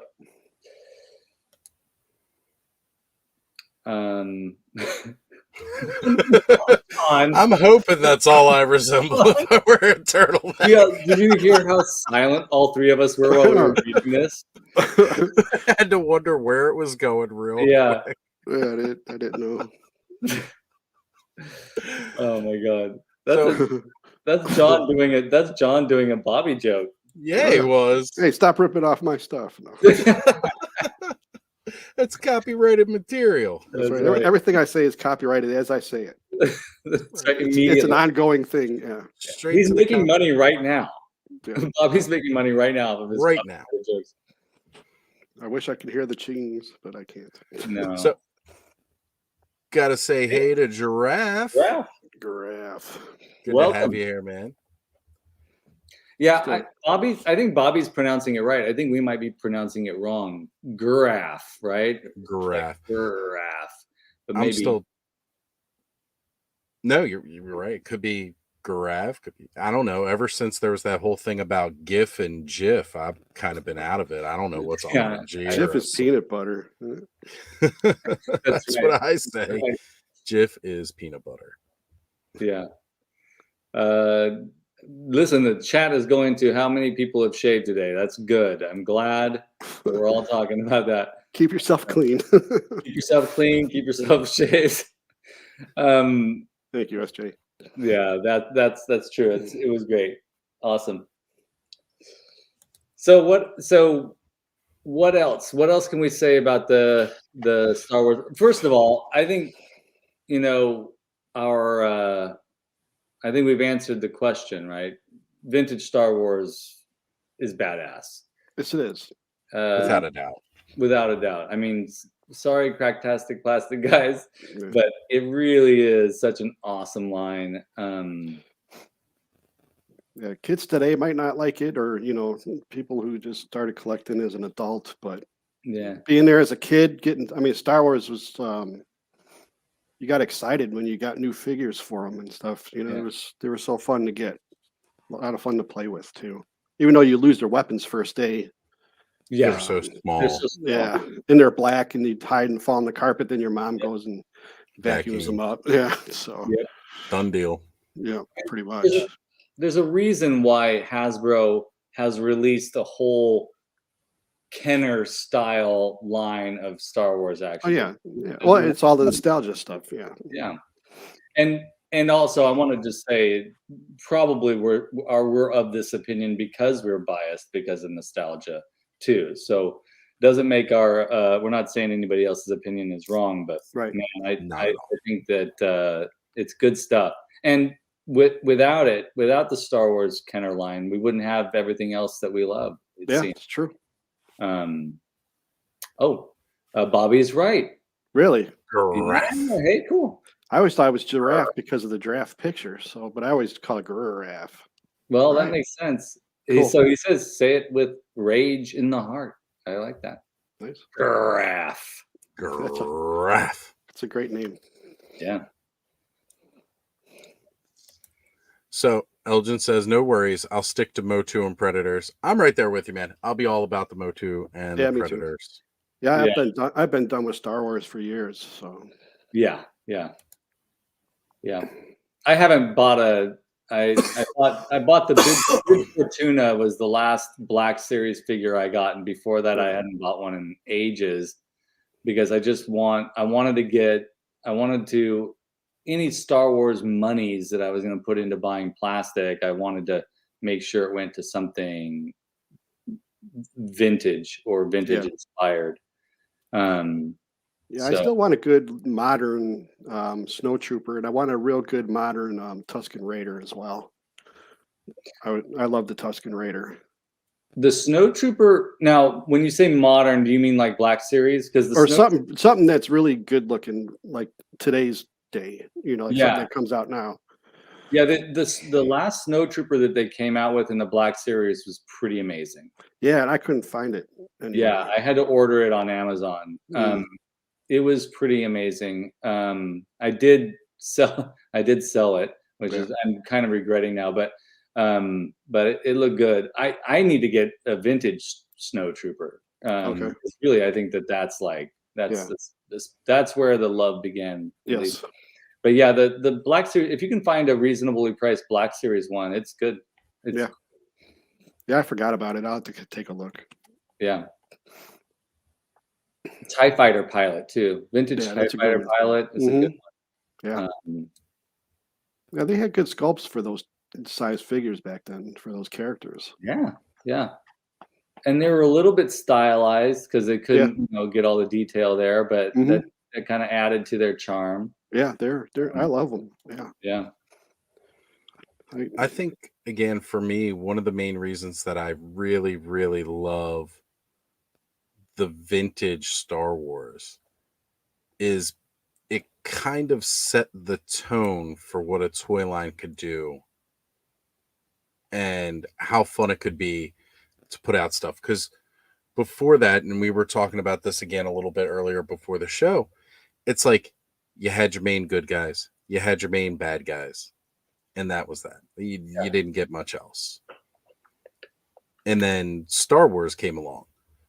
And you got your main good guys. You got your main bad guys. It was the first time you ever really kind of wanted to army build and get all these plain, regular, simple stormtroopers. But it was one of the most sought after figures because you needed bunches of them. Yep. Hoth troopers. Mhm. None of them had names, but you wanted to buy a bunch of them. Yeah. You wanted to have that big ground battle on Hoth with the AT-ATs, the ATSTs, the snow speeders. Like, you wanted to flesh out this world that you saw in the movies. And it was really kind of the first one to do that. Yeah. You know, like, you had some Lone Ranger toys. You had the Lone Ranger, you had Tonto, and then you had generic bad guy 1 through 3. Yeah, you know, like, it's what you had. You had some cops and robbers toys, not the set that came out later in the 90s, but, like, you know, there wasn't a world around these things. But Star Wars gave you that world, gave you this galaxy. And even though, you know, Bobby didn't care for them, but they gave you stuff to add on to it that you didn't see in the movie. But it made you feel like, what more is in this universe that we haven't explored yet? Yeah. At least to me, that's how it was, because I always thought that was unique. Yeah. You know, there was more to this world than just what we saw in the movies. And it helped you create original adventure. Yeah. I wanted to see, like, those weird, you know, Hoth vehicles that they came out with. Like, I thought maybe these will show up later on in the next movie, you know. So it was enticing, it was interesting, that this thing that we didn't see, and then aligning those with the characters that we barely see, that we have figures of. It was pretty cool concept. Elgin is saying, I'm more interested in Final Faction than Star Wars figs with that type of articulation and scale. I have to say, those Final Faction, at that price point, Final Faction figures are pretty amazing. They're pretty cool. And Elgin, have you seen the? I was at a Dollar Tree before my foot issue, and I saw that there was these limited edition black and green. I think they're changing the color scheme, because I saw a bunch of them over here. I didn't pick them up, unfortunately. I mean, they look pretty cool. Black and green, you got me. And those aliens, the I forget what they're called, the Karn, I guess. The aliens in black and green looked really cool. So I don't know if you've seen that yet, Elgin, over in your neck of the woods, but those are pretty awesome. I see like Final Faction is kind of like a cross between Alien and Starship Troopers and a little bit of Star Wars thrown in there. It's cool stuff. And a little bit of Mad Max too, because those vehicles. But I really like what they're doing with the Final Faction stuff. Here it is. Elgin has it. Oh, okay, good. Cool, that's great. Is the Venom must be the green and black, I think. Yeah. I think that's awesome. I haven't seen the gold ones yet. But yeah, those are cool. I'm not buying them, but they're pretty darn cool. Yeah, lightsaber fun is fun. Yeah.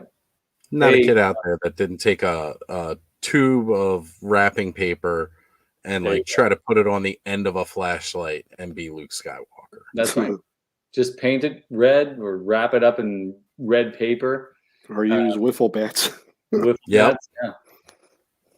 And John, I'm in agreement, man. The bounty hunters are great, and the droids are great too. I really like the Dengar figure from the vintage line. Yeah. Dengar. I always wanted to know what happened to him, and then found out later it was because of an accident he had from a swoop race with Han Solo. Like, yeah, that's why he was after him. That's why he's pissed off, right? So they're on their Final Faction playlist, Final Faction Fridays playlist. So yeah, I'll have to catch up on that, Elgin. Thank you. And folks, if you haven't watched any of the videos over there on the Cracktastic Plastic YouTube channel, definitely do that. They're a lot of fun. Absolutely, I agree. Yes, they are. Yeah. So what do you think, guys? Should we give the people what they want and talk a little bit of Motu? Is that what they're asking?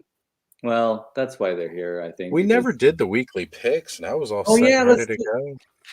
What did you get, Oz? I didn't pick up anything. Did you get? Oh no, I got this shirt. So Which is an amazing shirt, by the way. Target, folks. Target. So what'd you get, Oz? This guy showed up today. Well, not today, but this Nice. week. Yep. Not only did he show up, but Ooh, Rat yeah. lore. Wait, Rattler. we're gonna make you big Yeah. here. Make them. How do I Oh, do it? Skelly.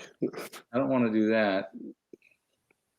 How do I make you just big? Oh, there. That's You go weird. click on my window. Nice. Perfect So- size for that too. In hand. Yeah. Finally. Here, I'll bring back up my Yes. snake armor Skeletor. Now, is the face sculpt on that basically the same face sculpt as the 2000X version. 2000X Skeletor? Yeah. Okay. Yeah. And from our great friends over at Toy Habits, Nice. yep, this showed up. It actually showed up last week, but I didn't have a chance to go grab it from a mailing address before showing it off. But they had an extra one. They were able to help me out big time. So Very cool. he is still not showing up yet. Yeah, I haven't seen him either. Month or two or now, I'll find 6 of them in every Target. But for right now, That was weird looking screen. No. Let's see. Oh, we could have done something like this too, but then and then I would just go like this. See? Oh, we could have done that. I'm learning. I'm could learning. have. It's okay. Well, there's also, if you go down here to the bottom, do that. The upper left-hand corner of our windows down there. Upper left-hand corner? Yeah. Oh. See that? And then you just click it again. And We're doing it. Okay, everybody. Now we're so as I go ahead and give tutorials. That's cool. Thank you, Oz. Thanks. That's cool. Bobby, did you pick up anything this week? No, I did not. No. Nope. Yeah, I didn't either. Sorry, folks. We didn't get anything. But Oz, you got cool stuff, man.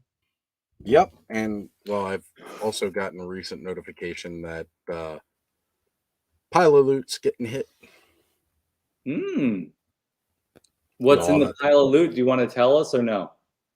You guys will have to see when it comes out. All right. Cool. Of course, I didn't want it to hit right now, but yeah, that's the thing. That's the thing. When the pile of loot hits, it never hits at the right time. Well, that's the thing with pre-ordering. You pre-order everything you want, and it doesn't do nothing until you have to actually pay for it all. Yeah, that's the issue. Like, you kind of forget about it, and then it shows up, and you're like, oh, yeah. Oh well. It's like, why did I order this crap? I didn't need this shit in the first place. So, big shout out to On Our U83. Yes, good to see you. The packaging was awful. That sucks. I'm sorry. That's awful. That's too bad. Yeah. Are you? I mean, I'm an opener, so I don't mind so much if the packaging is screwed up. But if the figure is damaged, I'd be pissed. I always get pissed off when the packaging is messed up. Even if I did open it, it still shouldn't come all messed up. It shouldn't come messed up. I'm in total agreement. Black Phoenix got Ninjor today. That's cool. Waiting on Slamurai. I love Ninjor. I mean, Ninjor is such a cool figure. I haven't gotten on board yet with Slamurai, but yeah, I haven't either. But kind of like the homage to Storm Shadow and Snake Eyes that it is. Yeah, but that's G.I. Joe, so. And I love G.I. Joe. I love the cartoon, the original cartoon. I think it's one of the best cartoons of all time. Yeah, it's good. But yeah, I'm a Dreadnought fan, so I like those figures. Oh man, Dreadnought. Sometimes, Bobby, I think it's like, I think that we're thinking the same thoughts sometimes. Yeah. or that we grew up in the same like plywood box. Yeah, the Dreadnoks, Major Blood, and I like Scrap Iron. Those are my favorite. Yeah. Did you see the new Scrap Iron? Yeah, I did. I saw that. It looks really good. Oh Yeah. man, I'm all about the Dreadnoks. Yeah, the I Dreadnoks agree. are great. You put some Aussies in Mad Max style clothes and Yep. Drop them in a weapons, Louisiana swamp. drop them in the swamp, and that's amazing to me. And It is. Crocmaster count as a Dreadnought? No, Or No. he's definitely not. But I always grouped him in. I always grouped him in with the Dreadnoughts. doesn't stop me from loving him. Yeah, Like, Crocmaster's cool too. I need that new Fiona so bad. Well, they're showing up on the clearance rack at Walmart's apparently for like $2 off what they originally were. Ooh, yay! $48. Yeah, I will never understand. I will never understand the way Walmart does their clearance prices lately. I don't understand it. What did I see? I saw I know that some people are finding the Revelation Masterverse Battle Cat for a reasonable price, and even I found it for a reasonable price, but I saw it priced at $25 clearance. Now, this doesn't make any sense to me. No. Make any sense. It's been out for a few years already. Exactly. Well, I recently saw Flocked Panther finally on clearance at one of the local Walmarts for $17. Ooh, that's good. Yeah. Oh yeah, I thought it was great. Yeah. Until I saw how messed up the box was, and it's like, for this one, I would leave in the box because I've got my all plastic Panther out on display, proud and everything. But if I was going to get a flocked one, I would want that one to stay in the box. First off, it's going to help protect the flocking. Yeah. So that's fine. And it's a nice limited edition box. I'd leave it as is in box, which we all know I'm a big opener. I don't leave crap in the box.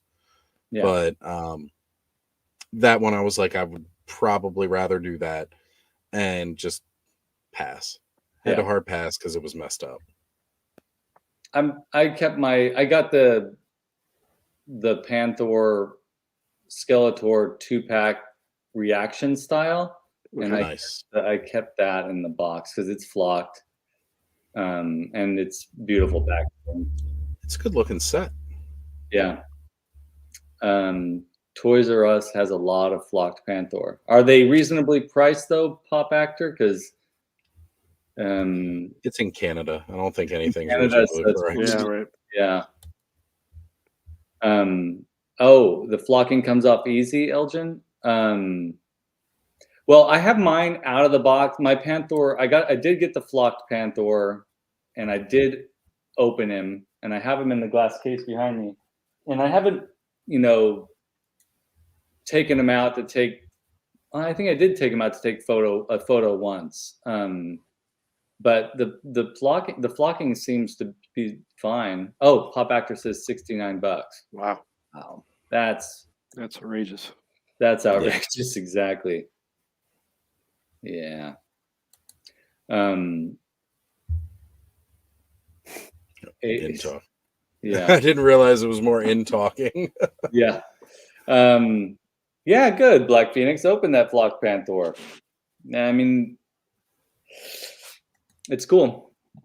I'm always for everybody doing exactly what they want to do with their collections. For me, I'm satisfied with what I have out of the box, so I don't need to open up another one. I could have said something, but I did. I know. Why not? Well, and I'm trying to clean it up for Skelly. It's all right. Don't do it for me. I like the idea, Nolan. That's a good idea. Flocked Panther. He paired his flocked Panther with his 40th anniversary Skeletor. I think that's a really cool idea. Good call. Yeah, I might do that. That's really cool. I agree. I think that's a fantastic idea. Yeah.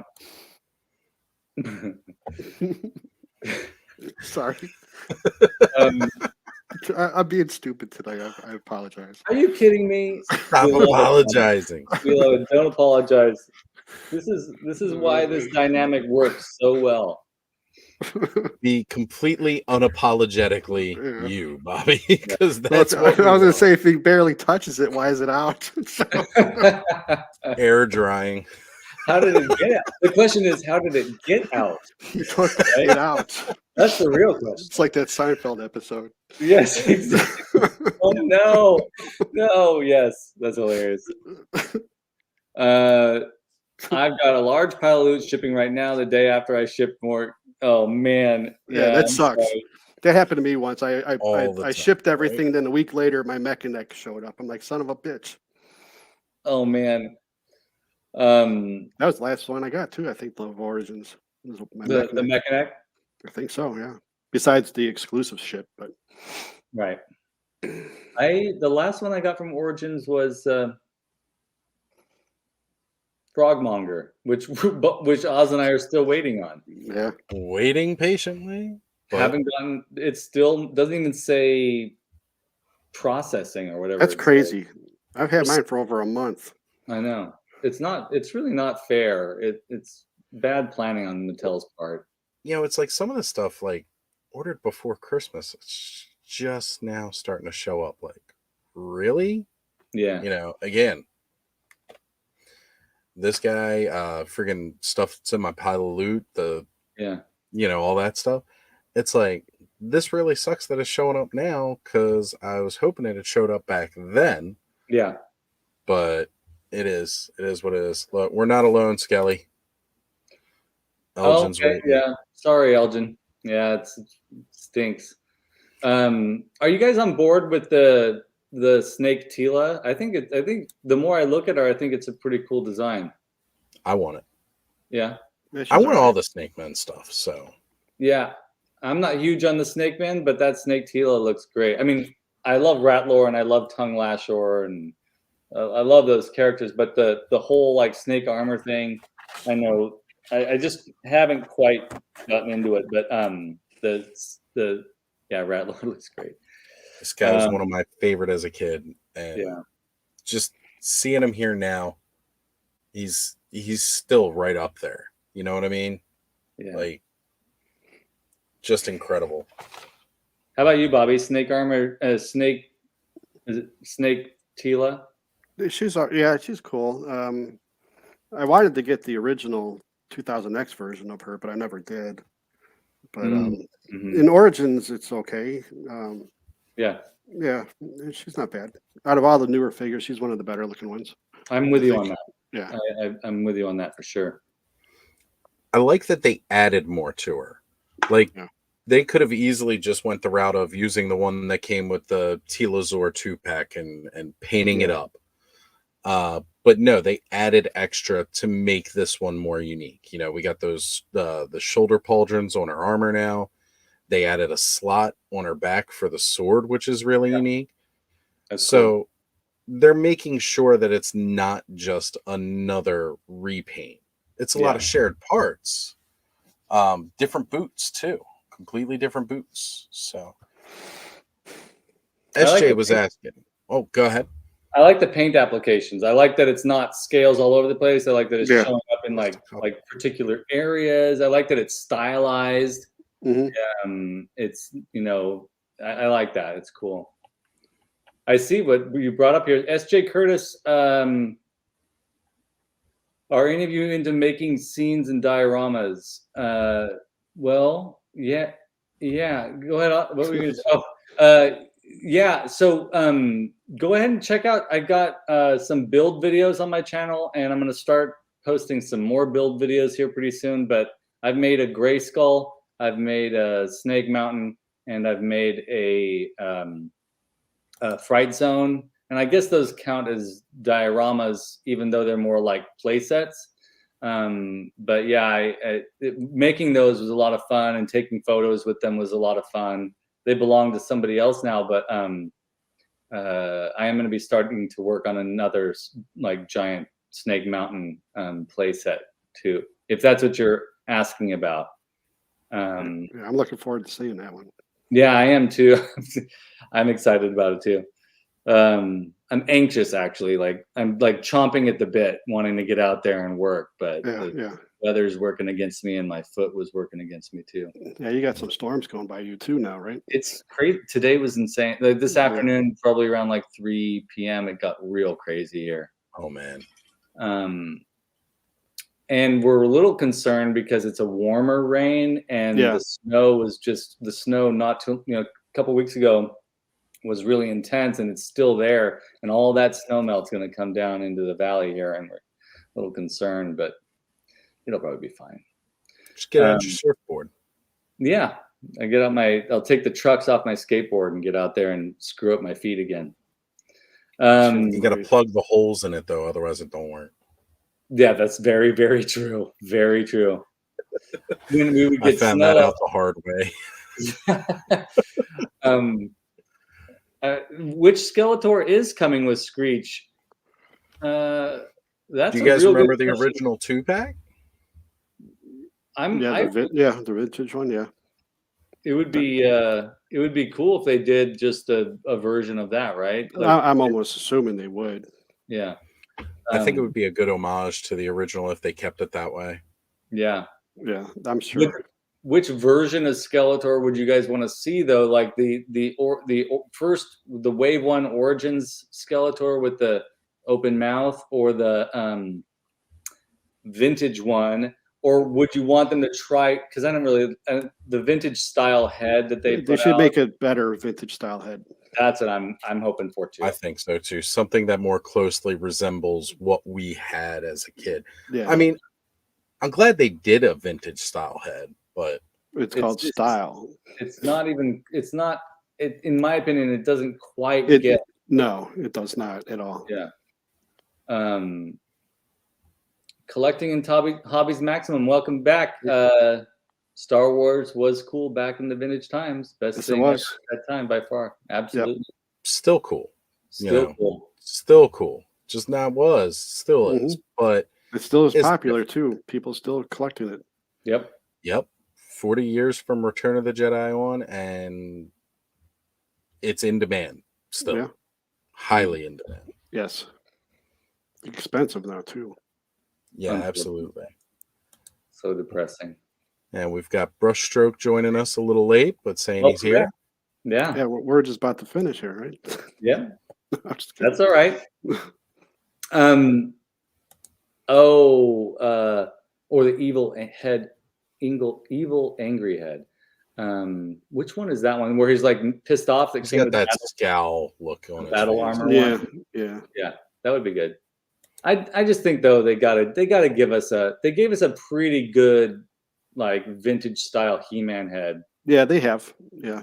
And so they need to give us a vintage style Skeletor head. They can't keep saying that they're doing it when they're not doing it. Yeah, they just can't do He-Man in Masterverse, but they can get them better in Origins. I agree. It's a better head sculpt. I haven't tried putting the Origins He-Man head on my 40th anniversary He-Man body, but that might be paint don't match. Paint don't match on it. You could probably fix that yourself, Skelly, but probably. The Alcala art would be great too. Yeah, but I think we need to have that vintage style head for sure. Yeah, Vac metal battle armor Skeletor with Screech would be neat. I think that'd be impressive. Mm-hmm. Yeah, battle armor Skeletor. Yeah. Well, because that was the original 2-pack. It was battle armor. Yeah, that's what I thought. Yeah. So it'd be neat if they were to spruce up the battle armor a little bit. Make it slightly different from just that deluxe figure that we had come out. Yeah. And do something a little bit nicer with it. Yeah. Yeah. I'd accept that. Promise you silver paint and you end up getting gray instead. Yeah, exactly. Dragon Blaster with Screech would be cool, but that would seem like a lot. That's like a cake that's all frosting, It would be a lot in there. Masterversal was joining in saying he thinks it was the battle armor, and I agree. Yep. Yeah. So the conversation is right on my bailiwick. In my bailiwick. I was saying on yours, so it's like, oh, that's a little fresh. Well, Brushstroke, I also got to compliment you for having that. Is that from Yellow Submarine as your icon? The what's that character called? The blue meanies. No, it's like anyways, cool icon there. I'll have to look it up because I can't remember the name of that character. He's like wearing a weird mask and yeah. Yep. All right. That's it. That's what we want to see. Vintage Skeletor head in metallic or back metal battle armor. So this is a potential, but I mean, right now they've got other exclusives to do before this. We want Mossman. Yeah. Can they just like? I would if Mossman popped up on Mattel Creations, I'd buy him right now. Like I just want Mossman. I don't want to have to go hunting for him. I don't want to pay ridiculous eBay prices. And we should have had Mossman a year ago, 2 years ago. Yeah, you should have had it earlier. Yeah, the Nowhere Man. Yeah. So, dudes, are you gonna get Mossman when it comes out if you can? I don't know, dudes. Are you?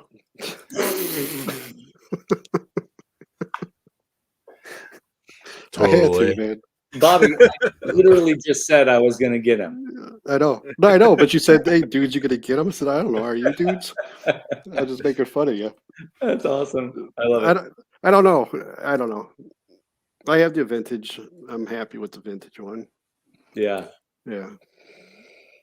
I definitely want Mossman. I've been waiting for him patiently, very, very patiently, as we all have.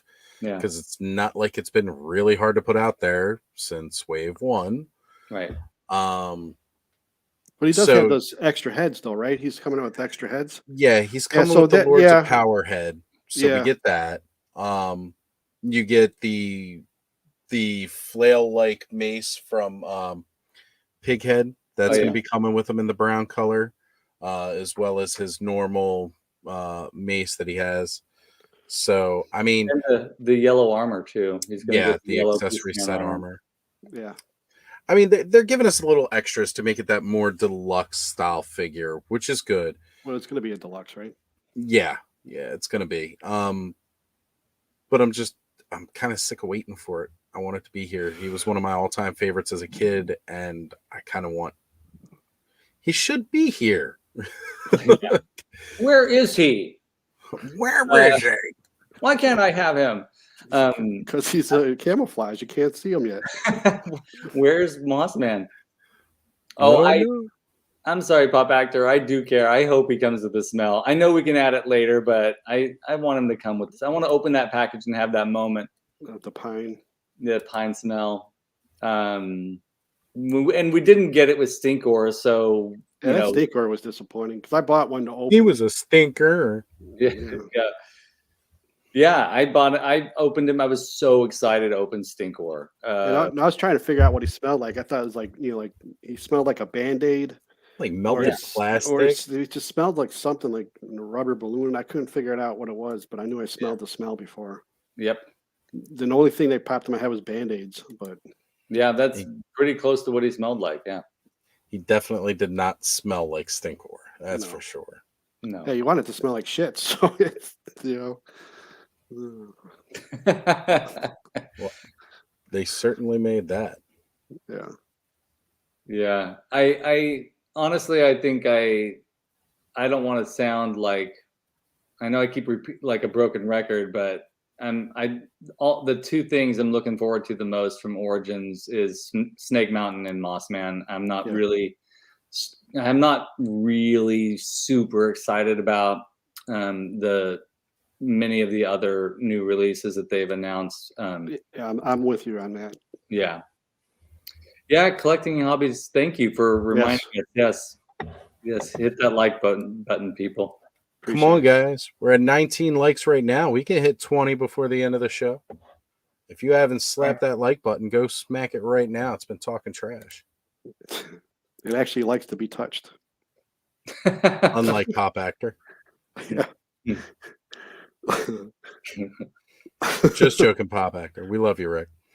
He says, I want Cyclone, and that's another one I've been waiting for. And man, he needs to add the feature. If he don't have the feature, I'm gonna it'll be weird. I'm a riot.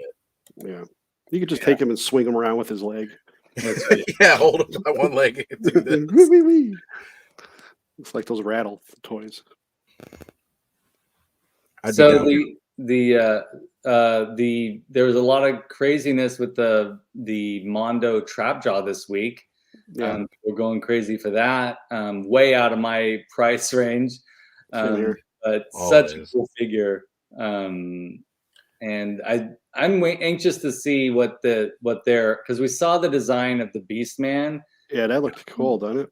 Figure, it looks really cool, but I can't. Too.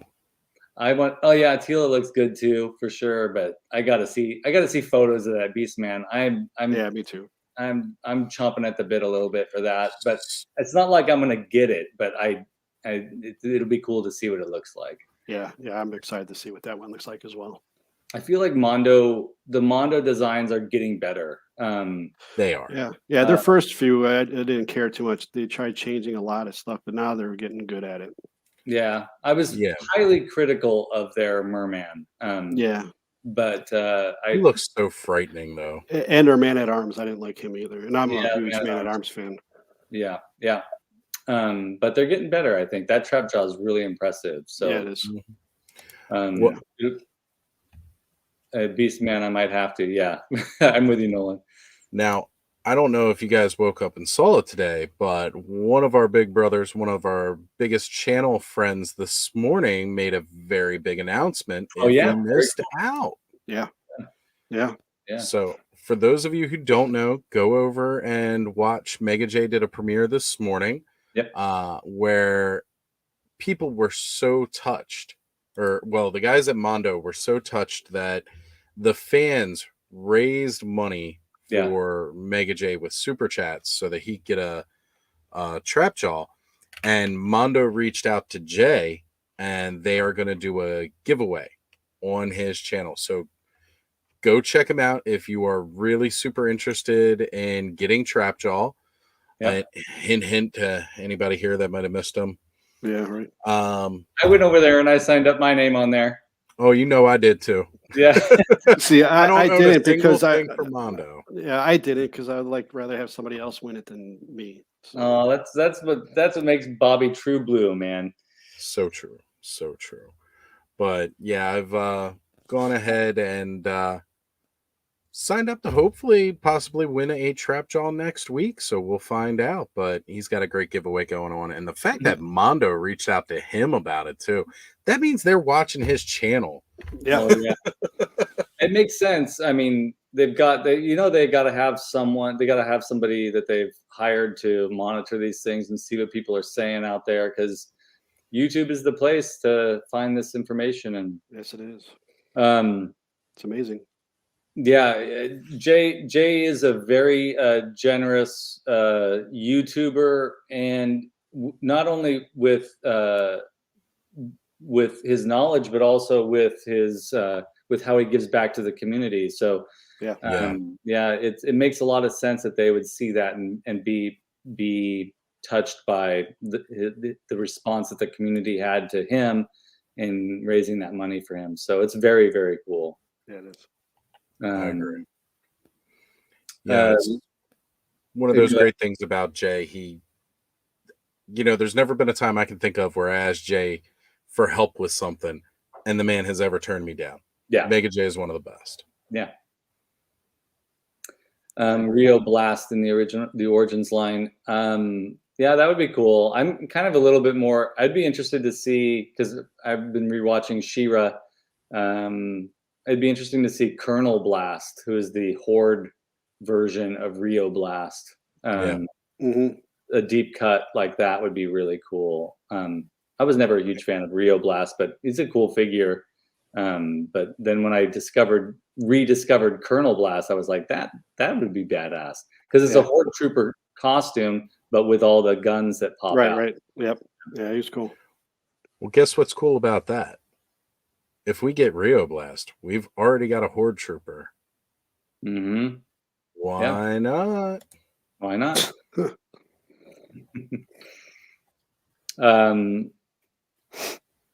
My Origins long hair He-Man already swings around at the waist like Cyclone straight out of the package. I kept it because it's like having a punch action He-Man. So is that because his waist connection to his lower half is loose, collecting in Hobbyist Maximum? Sounds like it. Yeah. Could be. It's cool. I mean, with all the pop and swap, it's easy for that to get a little loose, I can imagine. Yeah. It was really sweet to see Jay get emotional, for sure, Ray. Yeah. And Pop Actor's mentioning, I thought Rio Blast was Chuck Norris back then, and I gotta agree, that mustache kind of made him look like it. That was what you were trying to go with, right? Yeah. Oz, that's what you were trying to do? Oh yeah, I was definitely trying to go to Chuck Norris. I'm pretty sure that that Rio Blast was a reaction to Chuck Norris. Chuck Norris or Charlie Bronson. Yeah, or Charles Bronson, yeah, for sure. Yeah. Cool. So, asking if we got the deluxe live action version of Skeletor, that head looks great. Yeah. I gotta agree. The movie version of Skeletor for Masterverse is phenomenal. Yeah. And with only the one drawback to the movie version of He-Man being the head sculpt. Yeah. That figure is fantastic as well. Like, absolutely one of the best. Did you end up getting him? Nope. I've only found He-Man at the local Target. Mm-hmm. And I want it. I do. But you got to pick and choose. Yeah. And stuff that was pre-ordered ages ago coming out now. Yeah. The Skeletor is great. The Skeletor is awesome. It's an impressive figure. And got to agree with this right here. Ramen Toys, the Marshall on Masterverse figure. If you guys know what that is, or I don't know if you've seen that yet, but the Marshall is Ramen Toy is doing Brave Star. Oh, really? Yes. Cool. Yeah. Oh, Brave Star. Yeah, I don't care about Brave Star. Oh, what do you think? I had Black Star. Yeah, Ramen Star. We'll just go talk to him and see if he wants to do Black Star too. Why not? Because right. I mean, nobody else is touching it right now, so might as well try to put that out there as well, because he's always doing stuff that we all talk about the big ones like Transformers, G.I. Joe, Masters Universe, even Super 7's giving Thundercats some love, Silverhawks love. Now Ramen Toy is doing Silverhawks as well, and they're actually better than what Super 7's doing, but he's putting things like Mask back out there for us with Machina. He's putting stuff like Commanders out there for those of us that loved Centurions. Thank you, Bobby. He's giving love to the lines that nobody else is touching right now, that the big guys are just sitting on. And it seems so odd to me that in a world right now where nostalgia is riding high, that you wouldn't want to go back to some of these, because there's some really good stuff. And even then, it might not be the hugest, but when you have a direct to consumer market like we do with the availability of online, do small limited runs online. We've already proven it works for the fans. Yeah, people are willing to buy it. I think I would be in on a Black Star line too. That would be too. Cool. Yeah. I don't know. Ace, is that another independent toy company? The Ace is kind of like the face of Ramen Toy. Ramen Toy is the whole company. It's a team. But basically Ace has become their spokesperson. He's been on Mega J's channel a couple times, been on Toy Connections, Geek Dad Life. He's always really cool and fun to sit down with and chat with, and gives you a lot of insight on what it is today to do toys on a more indie level versus these big production companies. Right. So it's great to be able to sit down and chat with him and just see what he's got going on over there. All the guys over at Ramen Toy are absolutely amazing. Collecting and hobbies. Maximum says, do you all like the movie Skeletor? But no, I bought him. I did. I bought him. That was one of the last Masterverse figures I bought. It is the last Masterverse figure I bought. So yeah, I like him. I did see him. I did find him at Target too. That's where I got him. Yep. See, I hadn't been seeing much of the new stuff come out. We had just recently got Too Bad. And again, just recently the movie He-Man popped up, but I have not seen the Skeletor yet. But you know what else, though? I don't really need to rush out and buy everything either. Yeah. So I can always wait until I feel that, you know, once it's to a price where I can afford it or I'm in a position where I can get it, then I go for it. But until then, I'm all right with not having it. Yeah.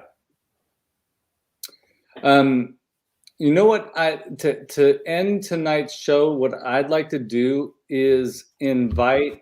We haven't done this in a long time, and I'm pretty sure Bobby and Oz, I'm sure you're going to be on board with this. We haven't discussed it, but it would be great to invite everybody that's in the chat, or everybody that watches this channel and this show, to email images of stuff that you've been making, whether it be customs or dioramas or play sets or toy photos. The email address is skele.vad.or@gmail.com. It's down below this screen here. We haven't done a viewer showcase in a really, really long time, and I think that we are a little overdue. So folks, send us some images, and we'll schedule our next viewer showcase after we get a few. And I already have some from some people that I stored up that I got a couple months ago when we last talked about it, but not a lot. So it would be really great to do that. Guys, are you on board with another viewer showcase? Yeah, definitely. I am. Yep. Yeah. I don't know what's taking us this long to get behind it again. Gosh, Yeah, I love seeing everybody's projects. Yeah, and that's one of the cool parts about Discord is when everybody's sharing their projects. Yeah. Send it to me in email form. That way I can, show the guys, and we can have a look at this stuff, and the editing process is very minimal. We don't edit, so if it's something, obviously if it's something wildly inappropriate, we won't show it. But we're interested to see what you're all making here. I know that people like us that are enthusiasts about toys are essentially creatives, right? We like the act of play. We like using our imagination, and we always have a tendency to make something in some capacity. And so send us your stuff. I mean, we all love art here, and interesting to see what you're working on. And Thanos, It was the response to Honor You 83's they should do Dino Saucers. Oh yeah. And absolutely. Defenders of Eden with the armies of Ashmore. Yeah, that's gorgeous. Yeah, great stuff. So go follow Defenders of Eden on Instagram. They're working on some potential figures. They're going to launch a Kickstarter here pretty soon, and it's really great stuff. And Pixel Dan got a real close look at what they're working on. And so you can watch Pixel Dan's newest video too. But yeah, definitely go to their Defenders of Eden Instagram. And yeah, Thanos, I do. I'm pretty sure I do. I have that in my email. You sent it to my email, right? So I'll double check my email, and I'll double check the DMs and see if I have those pictures still. I'm 99% sure I do, since I don't delete emails. All right. So we would love for you all to send images of what you're working on. I know you're all creatives, and don't be shy. Like this is not about quality. This is about your enthusiasm, right? So, and also quality is fluid. Like what you think you might be self-conscious about that you deem not great doesn't mean it's not great from our perspective. So send us your stuff. No rules, just as long as it's not wildly inappropriate. That's my line in it. Yeah. Just Notice I said inappropriate. wildly inappropriate, right? I'm being very specific here. So we Keep have it clean. we have good sense of humors here, so Yeah. we can understand. Yeah. So any final thoughts before we close up shop, guys? Just thanks everybody that keeps showing up every week. I love it. It's a nice family we got here. Yeah, 100% agree. Absolutely. Yep. Same way. We got the best fans out there on YouTube everywhere. I love watching it grow each and every week and seeing you guys here. It's fantastic. And big shout out to you, Skelly, hosting us every week, putting up with our nonsense and our riffraff. Yep. No, thanks for putting up with me. Nah. It's a blast. I look forward to this every Thursday night when I'm not, dying in my bed from cabin fever, not able to do it. It's great. No, I look forward to it. And the chat, everybody in the chat, thank you so much for being here. You're all awesome. You're all awesome. Yeah. And it's comments like that, like Elgin, great show, guys. Really enjoyed it. Absolutely and Nolan, one of the best parts of my week. Ronald, great show, guys. Ray, you're gonna make me blush, Bobby, because Bobby's saying nice things. Like, I mean, you are all like spectacular friends of the channel and friends of us. That's what we consider you all as friends of us. So thank you. Getting a little choked up thinking about it. It's just, I never expected this to happen on this channel. I was just doing it because, for shits and giggles. And when Oz and I first started talking, we thought this would just be fun. But this has really grown into such an amazing community. And since adding Bobby to the team and since adding Shawn to the team, and it's just been great. And we view you all as team members too. Yes, we do. Yeah. If it wasn't for you guys every week, we wouldn't be sitting here doing what we're doing. So we will be, just nobody will be watching. I mean, I guess so. That's very true. That's very true. 4 middle-aged guys sitting around like, yep, I bought some toys. Yeah. Just it's great though. I mean, every week, it's hard to watch stuff every time, live and things like that. But everybody just keeps showing up every single time. That's right. It amazes me. Fantastic. Thank you. Yeah, it's true. And thank you, Duchess, for that too. That means a really lot. Appreciate that. Yeah. There's a lot of content out there right now. There's a lot of other shows people could be watching, but you guys show up here every week to watch us and see what we got going on. So thank you. And we are not experts. Oh, Oz is pretty much like the expert here in the group, but we're not experts. We definitely have the enthusiasm and we love talking about this stuff. And I just love making jokes. So and you make like jokes, laugh. Yeah. Yeah. When the rest of us are being sorry, Skelly. And Oz and I always talk at the exact same time. You're knuckleheads. The knuckleheads. It's true. It's true. Brushstroke. What's Bobby's channel name again? Vintage Motu. Yep. Yeah. Underscore. Vintage underscore Motu. Correct. That's right. Yeah. I just have playlists of all the shows I've been on so far. Yeah. Content coming to be determined. Yeah. But it's coming. It's coming. Definitely coming. Yep. One of the things. We did it again. Wait, did we all three talk at the same time? No, time? I just waved. Oh. All right, Oz, what were you going to say? No. Say so. I did that on purpose. Thank you, Bobby. I'm glad you're getting in on the action now. I love action. So, Oz, what were you gonna say though?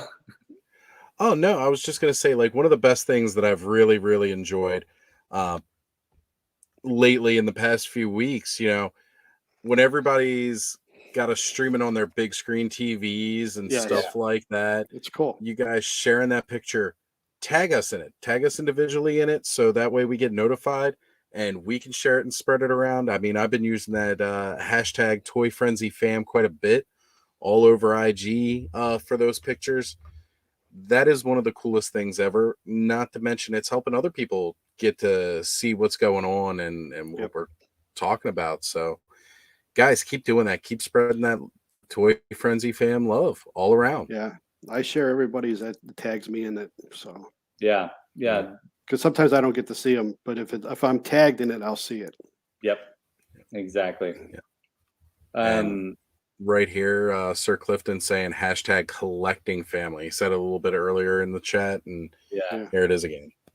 That's right. Well, do like Oz said, share images of you watching the show. You can, be really cool if you photobombed it too with an action figure or yourself. Yeah, something like that. Get creative with it. Post images. And also, do the YouTube thing, click like and subscribe, to the channel. I'm at my channel is currently at 969 subscribers, or at least it was before this aired tonight, which is a pretty cool number. I never would have ever imagined that this channel would get to that place. But we appreciate every single one of those 969 subscribers. Yep. And thank you to all of you who are patrons, for Bobby, me, and Oz. We really appreciate you, and every little bit that you contribute goes to what we are doing. So if you feel like you have $3 extra a month that you want to contribute to one of our Patreons, feel free, but don't feel pressure to do it because we know money's tight. Absolutely. I wish it could be $2. I think you can change the amount. I just went with the Better Off Dead. I want my $2. Oh yeah. I'll change it to 2 cents. But yeah, collecting hobbies had a question mark. I wasn't sure what that was for, but I'm not sure. I think he was looking to hashtag the posts, a hashtag skele vader.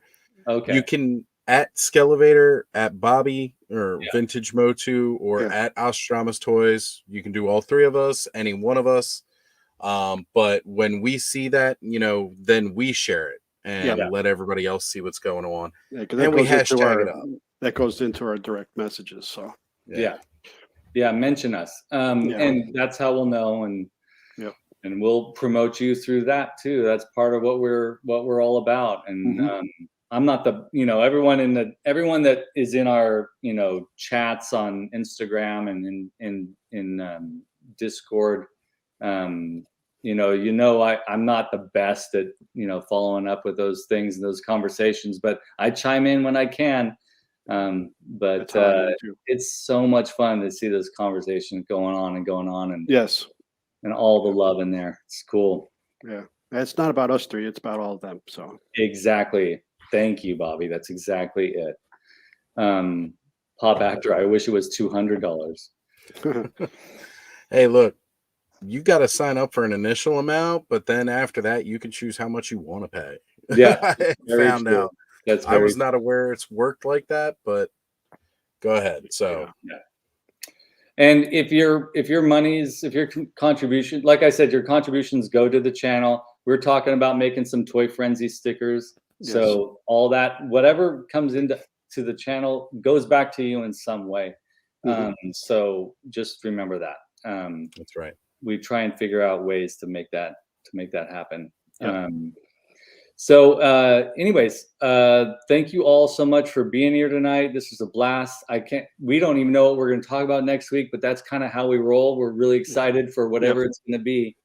And don't forget to send images of what you're making with your toys, customs, dioramas, play sets, toy photos, whatever it is you're doing, art, you painting pictures of your action figures. God, that's so cool. Yeah. So whatever you're making, and we'll do another viewer showcase. All right. Well, guys, it has been a blast. Thank you for joining for another Toy Frenzy. And we'll see you guys next week. See you.